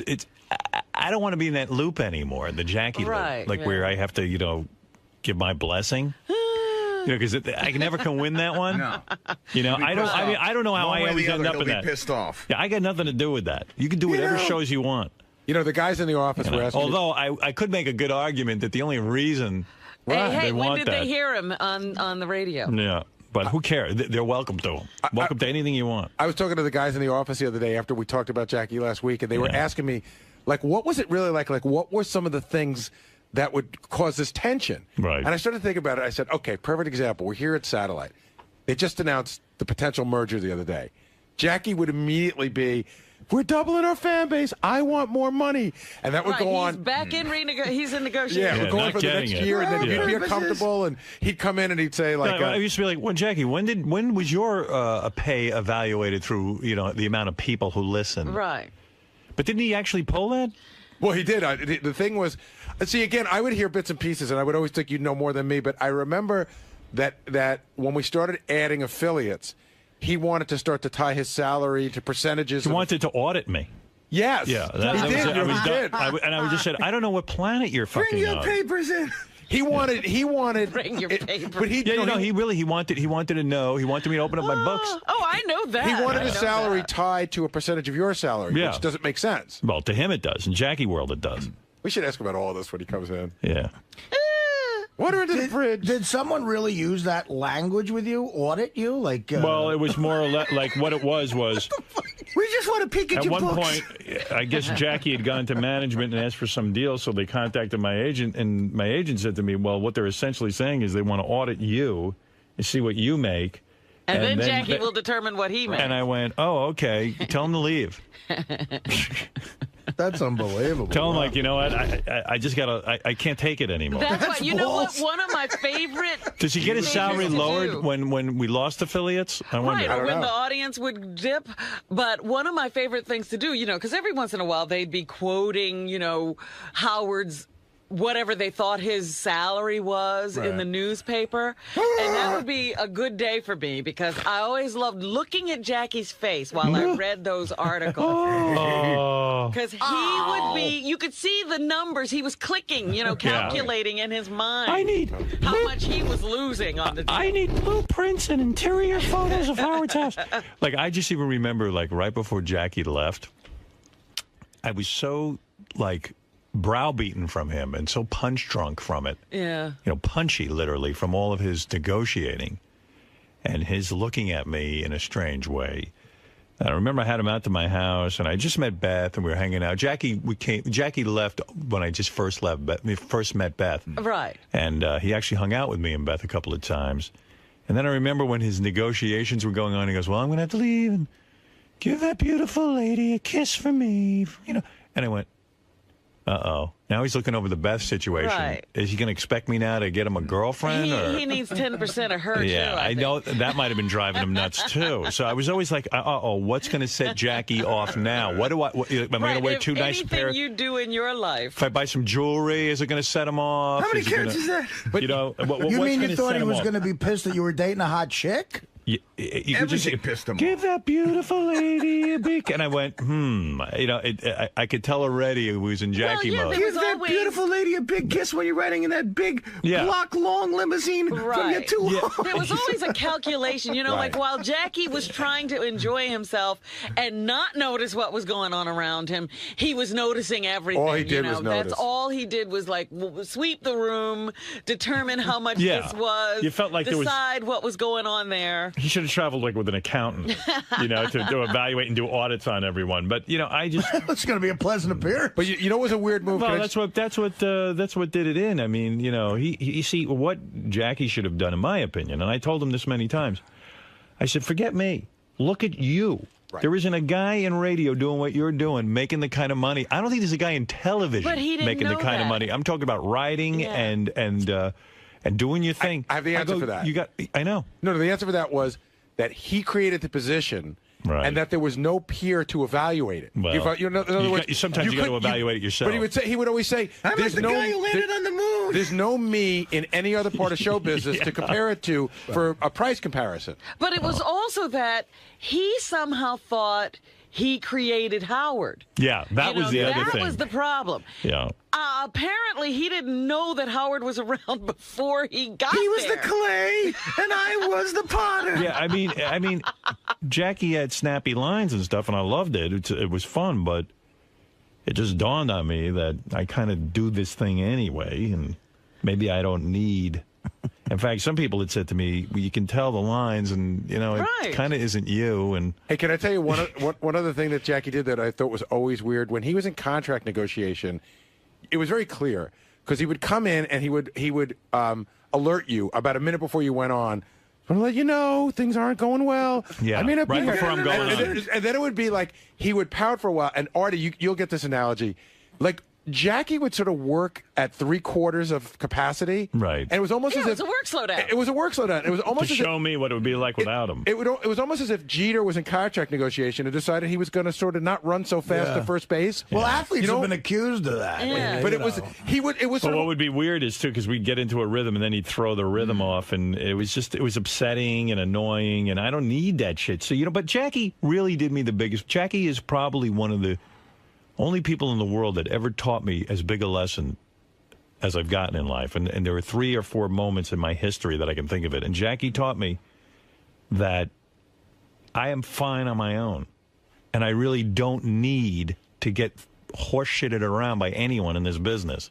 I think I used to say that, but I don't know that I really believed it. I was going to say, don't you think you sort of knew that, though, before? No, I really didn't. Robin will tell you, I didn't. I really didn't know. I wanted to... I kicked and screamed. Yeah, Robin would say to me, don't you realize that this is just ridiculous? If Robin had her way, Jackie would have been gone in 87. Yeah, but and not because I hated Jackie, right. but I didn't like the whole deal. But I get attached to people, and I get very, I'm very, very, I don't like change, but I've really changed as a result of Jackie. I'm okay, It's part of the reason I think that you and I, Artie, can have such a good relationship, too. It's like when Artie will come to me and say, you know what, Howard, I need to do this or I need to do that. And I don't want a contract that's long and binding and stuff like that. And I'm like, okay with it because I love Artie. I love Robin. I love Fred. I love everyone. But I mean, my dignity was being like attacked. Like I didn't feel like I had any dignity. More than anything else, it was like, why are you letting him do this to you? Like, he's abusive. Yeah, so I kind of... But he would. You're saying he would purposely screw up the show on the air? No, but he would be less happy. I would allow him to affect my mood, and like I can't do that. I work with other people. I have a life. But it affects everyone else in the room. It affects Fred. It affects me. When I see that, that means I have to make an adjustment. If you walk in this morning... it was just bad, but it was my psychological drama. When there's tension, I know from being here for 6 years, when there's tension, the show isn't I mean, the fans might like it, but it's at its best when we're all sort of getting along and having fun and everything. And if there's one sort of monkey wrench in that, I could totally see how that could fuck things up just from experiencing what it's like here. It just became too tense and there's a certain element of that's funny on the air, but then even listeners will start writing and go, okay, enough with that already. Right. It's like, when is the drama gonna end? Yeah. Jackie Marlowe's here. Marlowe. We're gonna bring him in. He's already like, what is this? Why do I have to camera? Is he plugging stuff already? Yeah, he's already plugging shit. He's got his cards up. He's like Melrose Larry Green. He's got all his plug cards. Jackie. Good morning. Good morning. How's it going? Excellent. Oh, look at this. I got to hold this coffee from, man.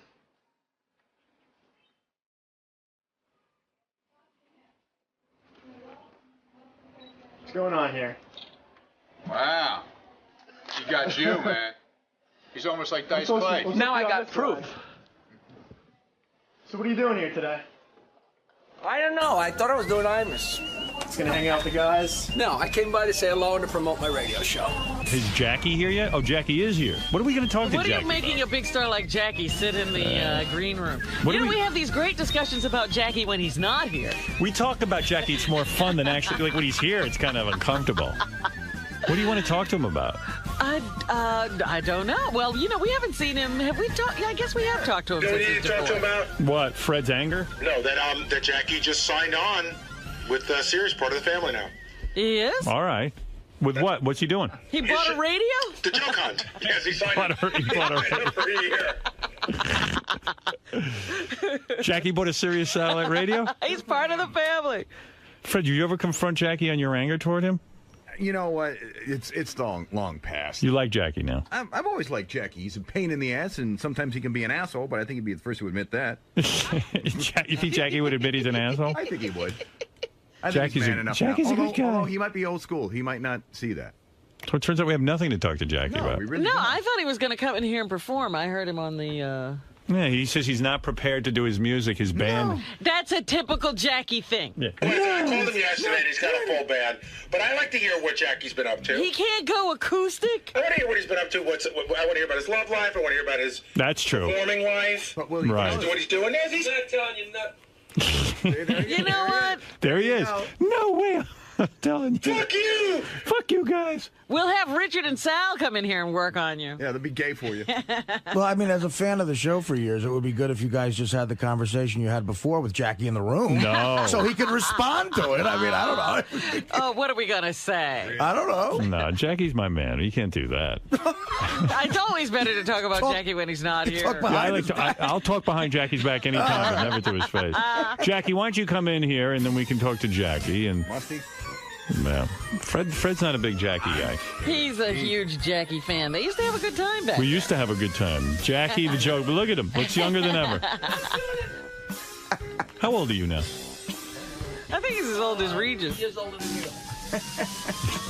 He's older than... He's having bypass, too, I think. He's as old as Regis. Jackie, are you healthy? Fred looks like his own grandfather on television. Hey, Jackie, do you own a mirror? Where do I sit? Right here? Yeah, do you own a mirror? Hey, good looking. You fucking own a mirror, you fucking crypt keeper. Now, I heard Fred doesn't talk anymore, and he just said more than I've ever heard. Yeah, when you come in the room, he starts talking. You inspire. Since you left, he hasn't said a word. I'm the crowd alarm clock. You're the muse. You know he loves to do you. Fred, Jackie is making a point. When Jackie was here, you would get more into your Jackie impression. Oh, yeah. You would. Well, there's nobody more. here to be an asshole like Jackie was in the old days. That's the 10th time he said asshole. Artie comes in, and he's a decent human being, and he's a professional, and he does his job. Gary's a professional, and he does his job. Jackie comes in, doesn't do his job, and asks for more money. But, Jackie always did his job. You know, I came in here, and I wasn't going to break Fred's balls. And now he's setting the scene here. Right, he is definitely challenging you. I said to Fred, let's get together for dinner.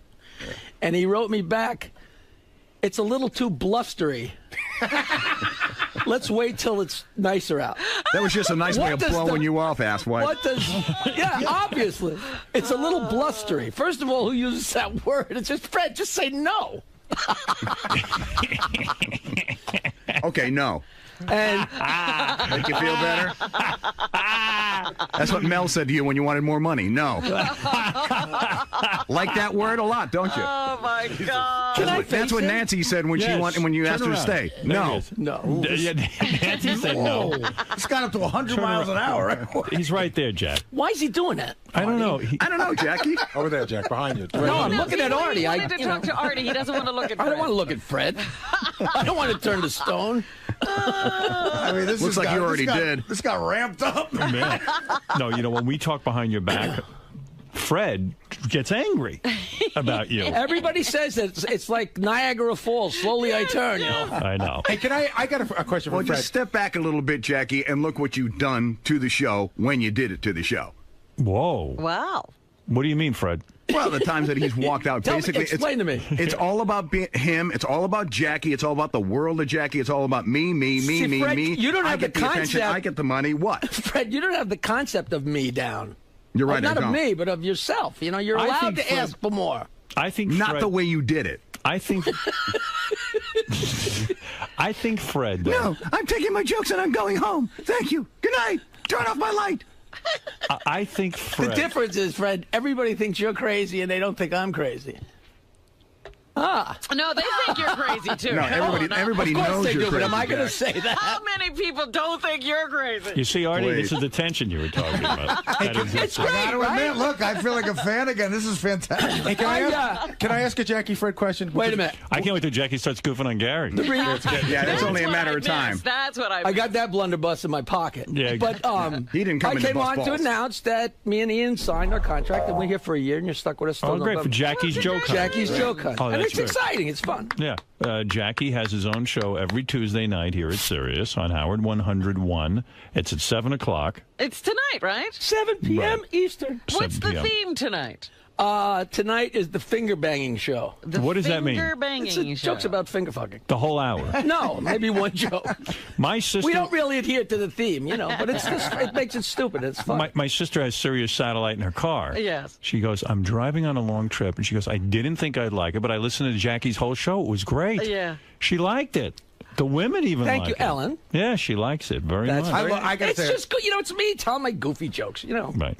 I like it when Jackie. It's fun. I scream at the radio. heard you. I heard you yell at the radio. Yeah, I scream at the radio. What were you saying, Gary? I like when Jackie tells his jokes, but I love when Jackie tells his stories. Not his jokes, but his stories about real life. Yeah, it's all in the show, and Jackie has taken the show, and now it has become very popular, and he's doing his thing, so he's back with us. That's all. Fun.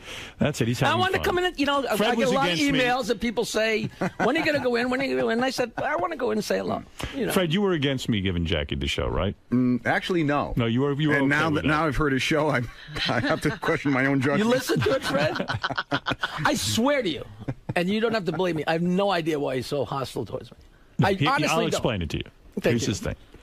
It's because he doesn't see anything. No, it's Jackie's blindness. He felt that you were the only one on the show when you negotiated that you would do walkouts and you would, they'd have to turn out your lights on the E show for a month and this and that. It's You're like a somehow high maintenance else, chick, Jack. We all have our quirks, right? So he that was beyond quirk. And he felt it disrupted the show. Robin, too, right? You agreed with Well, Jackie knows how I felt. Yeah, I mean, I always made it clear. Right. Usually hold yourself close to your vest. Jack, what is going on? There was no question. What is going on these days with you? Are you, involved in a romance? Not really.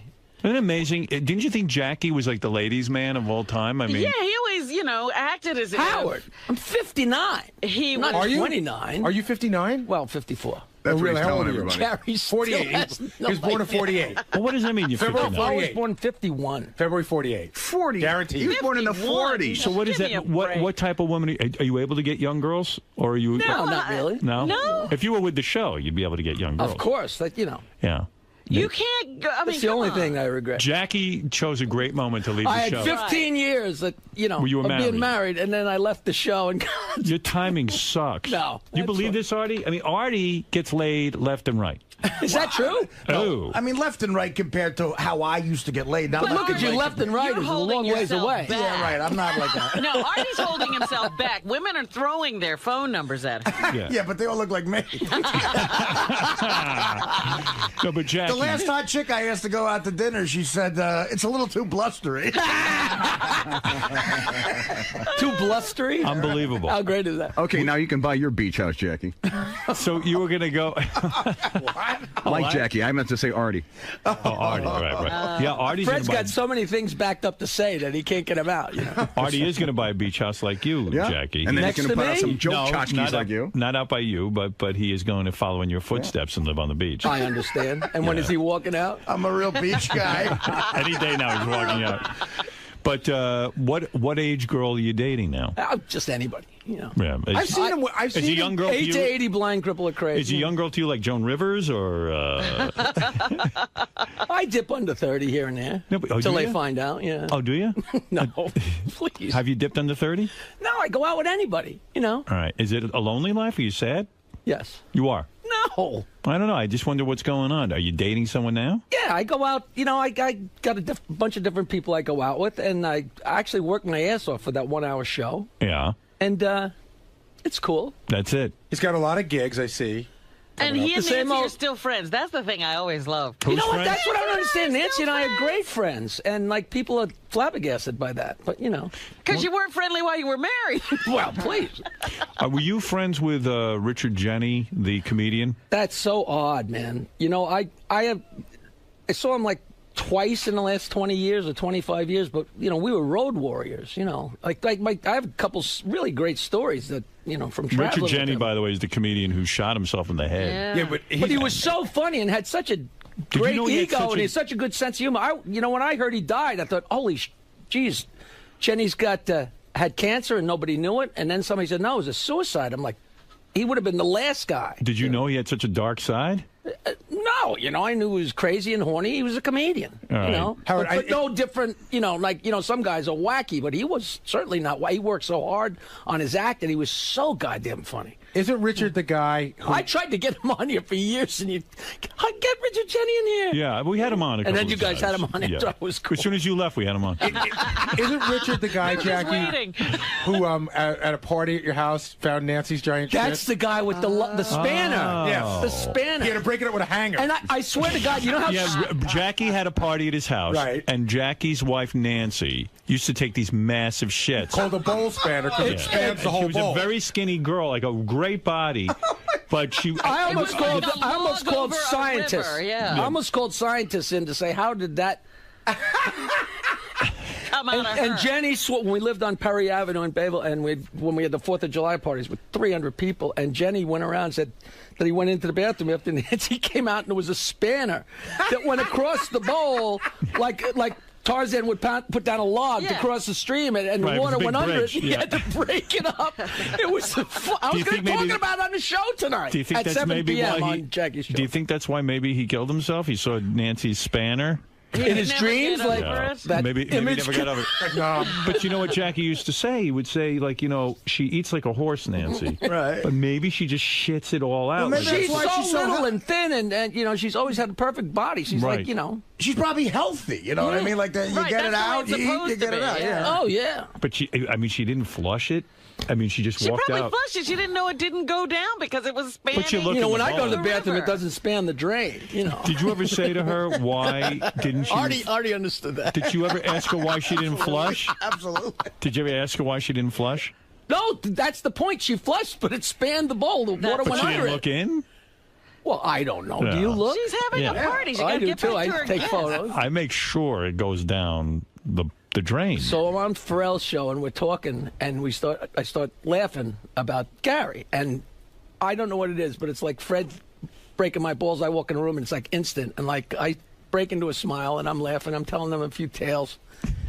And then I realized, and I know you've probably made this analogy, but we were peeing, that when you're talking to Gary, it's like talking to a girl with a really nice set of jugs. Right. Because she knows that inevitably you're going to look down, and like when you're talking to him, your eyes drift to his mouth. Right. That's great. You get hypnotized.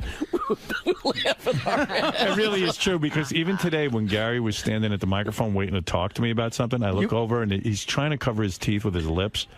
And he couldn't get it done, and then I get obsessed, and I'm looking, and I go, he's trying to cover those teeth with his lips, and he can't. And then now, instead of concentrating on what I'm supposed to be concentrating on, next thing you know, your mind is in another place. And this is why I miss Jackie. No, but it hypnotizes you. He's right. Jackie used to draw constant pictures of Gary's mouth. There it is, right there, close up on the camera. Wait, here, look. See, there it is. You see how you get, it's like a fire. You know how you... Where am I looking? I don't get this. You ever sit by a fireplace and you get hypnotized by Oh, that's exactly. I was laughing so hard. Yeah. I swear to God, the funniest thing in the world was when I came in that time, the last time you were on at K-Rock or whatever, and I came in to talk to you guys. It was so fun to see you and yak and fart around. And as I'm talking to Gary, it happened. I completely stepped out of the whole thing. It wasn't like I was looking at him and saying, oh, remember the guy with the teeth? Like, all of a sudden, it hit me. And You know what he does? And it's just like exactly how Artie felt with the Don Rickles thing. When Don Rickles gets that tone in his voice and he goes, you baby gorilla. Jackie turns around to me and he goes, those lips. It's way beyond saying anything. He gets a weird tone in his voice. Is Gary's mouth kind of like when Pam Anderson bends over in a low-cut dress, like you got to look? What are you going to do? Yeah, what are you going to do? Keep talking? Yeah. Do you miss it? Do they ever haunt you, the lips and the teeth?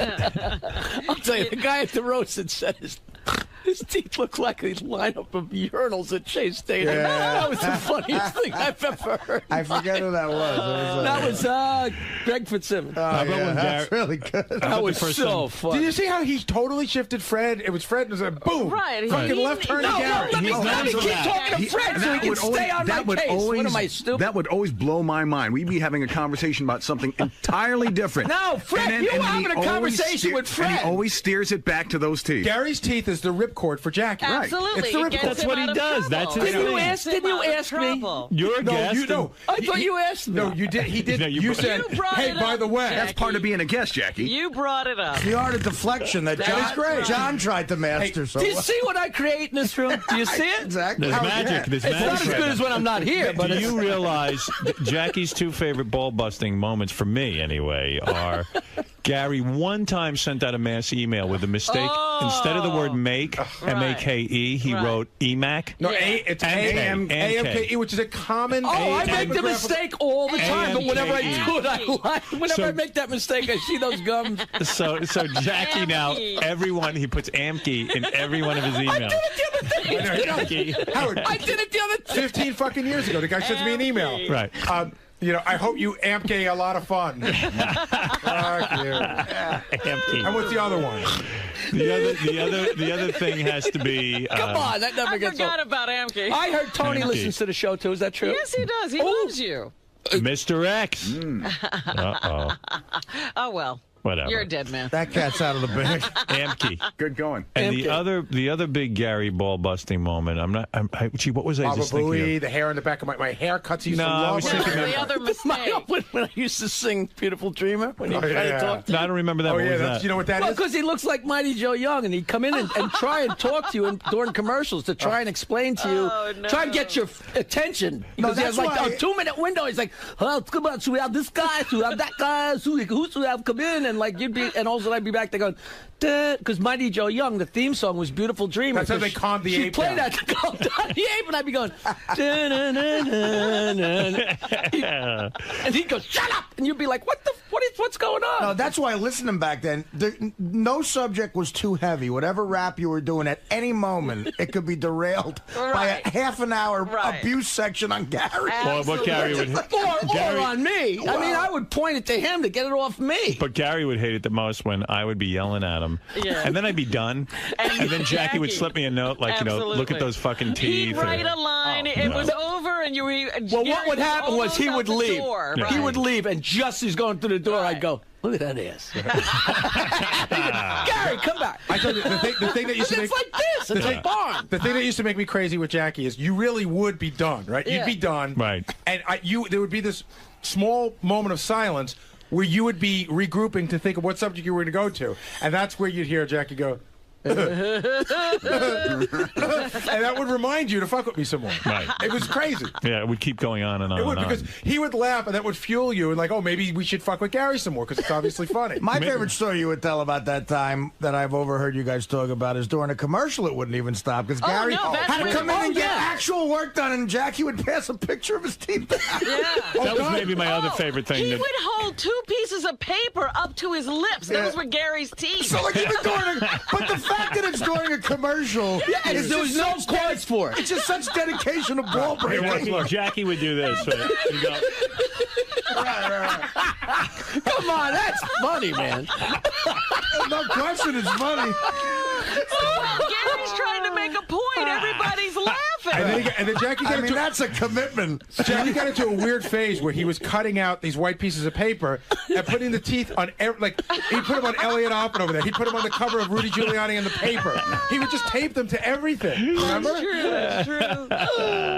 Yeah, I guess my other thing I was thinking about is when we had the Channel 9 show and we were there for endless hours and we started painting and making paintings of Gary. Yes. And my painting was Gary coming out of the sea. Oh, and that was as insulting as 15 years of breaking his shop. But I wanted to do I wanted to do the Rise of Man, like he would morph into Gary, like an animal coming out of the sea.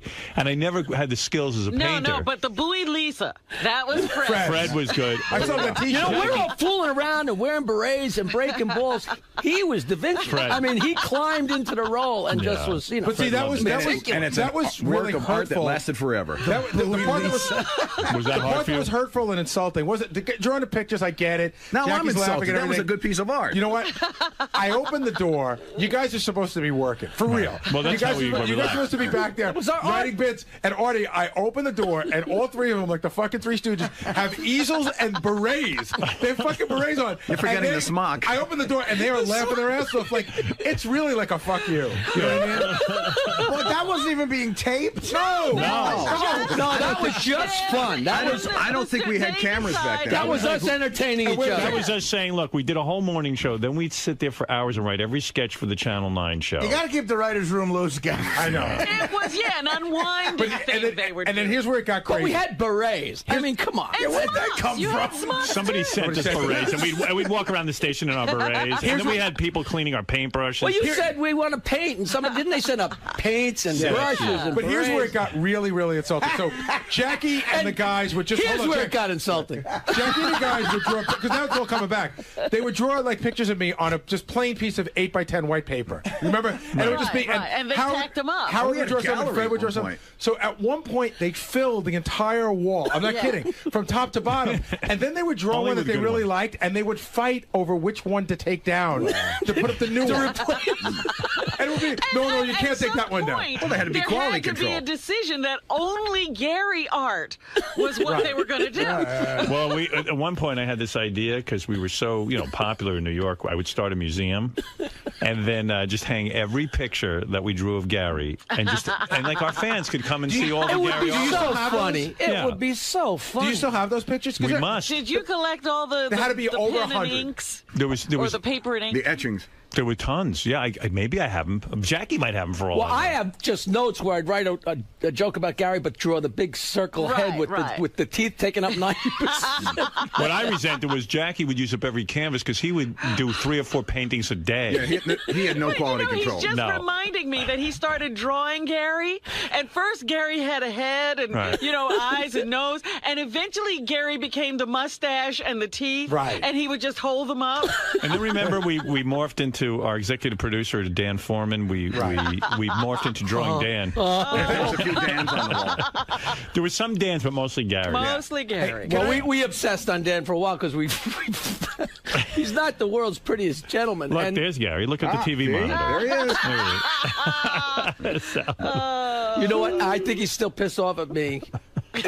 Because it was my idea to take that stupid puppet of him and mount it so when he talked to you from back room, that it would talk. Oh, and I know every time he comes in, he just that I didn't mind. What I really did get mad at you about, because it was your idea, and you just got your little fucking stormtrooper to execute it, was when you guys stole the Gary puppet at appearance, and I was too stupid to see that coming. How I didn't that's one of those things where you go, how did I not see that coming? I know that was the great. You know what? I would love to take credit for that. But John blamed it all on you. That was all John. John blamed me, but that was John's genius. No, that was John. That was born. Nothing to do with it. We were back writing something, and we spent a lot of hours together writing. And John just told us that he was going to steal the Gary puppet at your appearance. He said it was Jackie's idea, and he just executed it. No. That was all John. Oh, I would love to take credit for it. I mean, it was brilliant. Because John knew you had asked to take the Gary puppet to an appearance. When Gary lost that Gary puppet. Artie, can I tell you how stupid I am? I went in on it. I said to Gary, I don't mind you taking the Gary puppet to your appearances, but just know that's a one of a kind. Right. I love that fucking thing more than I do you. He was so petrified. So it was all set up that I love the Gary puppet. Right. Gary shows up. John somehow sneaks the Gary puppet Can I tell you how he did it, though? Because this is my stupidity. I think about it. I thought about it afterwards. I was so fucking angry that I was such a sucker for this. I was doing an appearance at a car stereo store in New Jersey, right? So John had set it up with the guy. Always fun. So I'm doing one tomorrow. So the guy, the puppet's behind the counter, and the guy, the owner of the store, grabs me and he goes, "Listen, we've got this amazing sound system. You need to come out to the car and hear it." So I get in this guy's car where he cranks the stereo up as loud as he can with my back to the store. They could have fucking, taken my car and everything. I'm like leaning back in the chair going, this is great. When I come back, the puppet's gone, and I go to the guy where it goes. He goes, I don't know. And I'll tell you what, this is crazy. I don't know if I've ever told you this before. A listener, had given me the plate of the car that took it. He saw it, the puppet thrown in a car. Right. It turned out it was John's assistant. I had a friend of a friend who was a cop. I actually had him run the plate. They couldn't find the plate. It turned out it was off by 1 digit. Yeah. Like, I was going to find that fucking puppet before I came back on Monday. Did you call me and have to tell me that you lost the puppet? No. What happened was I was just waiting until Monday. I knew that you guys took it, but I couldn't prove it. But I knew it, and I knew I was going to get shit. So I kept calling John all weekend. And let me ask you a question. Who else but Gary could have such an intricate thing where you have a cop that's going to chase down the thing and find the plate and find the guy, but the plate was off by a digit? I didn't write it down, asswipe. I didn't write it down. I think it's a 4 or an 8. Wouldn't it have sucked if Gary had killed himself? Well, let's try every number. It's off by 1 digit. Yeah, it's only 7. Yeah, which one is it, Robin? Was it the first one? You try each one. No, let me see if I have this here. Maybe we'll do a little in Orange. Give Rodney a Chance prank call on your page in Orange. Have you heard that, Jackie? On what? The Give Rodney a Chance prank call. Have you heard that? Oh, the prank call using, your Give Rodney a Chance joke. I heard about this, and I would love to hear. All right, here you go. Here is the Jack and Rod show and Jackie's Give Rodney a Chance. You uncussing. And we're back on the Jackson and Rodney show. What up, what up, what up? Yo. Yo, so we've been running this contest, right? Yeah. So check this shit out. Who do we got on the phone? Rodney. Okay, let's say hello to Wacky Jackie the janitor, and let's get this game rolling. How you doing, Wacky Jackie? All right, Rodney, I'm at your kitchen. If you can answer this question, you can get the diploma and you can get it. Okay. What am 3 times 3? 9. That's the wrong answer. 7. Oh, Rodney, come on. Wacky is whack. Well, he's saying that you're giving the wrong answers here. And I'm saying he's whack. Give Rodney a chance. Give Rodney a chance. Give me the question already. If you can answer this question, you can get the diploma and you can get it. What am 5 plus 2? 7. That's the wrong answer. 8. What type of operation you running? I know my math, nigga. Give Rodney a chance. Give Rodney a chance. Rodney, I'm answer one more question. If you can answer this question, you can get the diploma and you can get it. Okay, what is it? What am 6 minus 1? 5. That's the wrong answer. 7. Wacky, I know that's the right answer, you motherfucker. We're sorry that Wacky Jack He's a tough customer. Wacky Jack just didn't have it together today. I'm sorry, my man. Give Rodney a chance. Okay, just fuck y'all. I'm tired of this bullshit anyway. How great is that? That is so funny. Yeah, well. Now I have no idea. That's a bit. That's not a call. No, that's a is that a phone call? Yeah. I can't even tell. Using your voice. Well, so finish your story about Richard Jennings. So the guy who killed himself. I knew Richard a little bit because we had him on the show after you left. But, you know, of all the people, like if you told me 20 comedians, you know, you'd say, oh, that guy might do something and that guy might do something. But, you know, that would have never been. I mean, I didn't know him. He was in one of my favorite stories when we were down south, and he was on stage in Savannah back in the days when it was like 15 or 20 people in the whole place. And he wasn't doing very well. It was so long ago that he was actually the middle act, and I was the headliner, and he started doing Jewish stuff. I mean, if you did it in Savannah now, nobody would understand. This is like 1981, and he's doing Jewish-related jokes. And they're sitting there looking at him like he might as well have been speaking French, you know. So out of frustration, and this is a true story, he goes,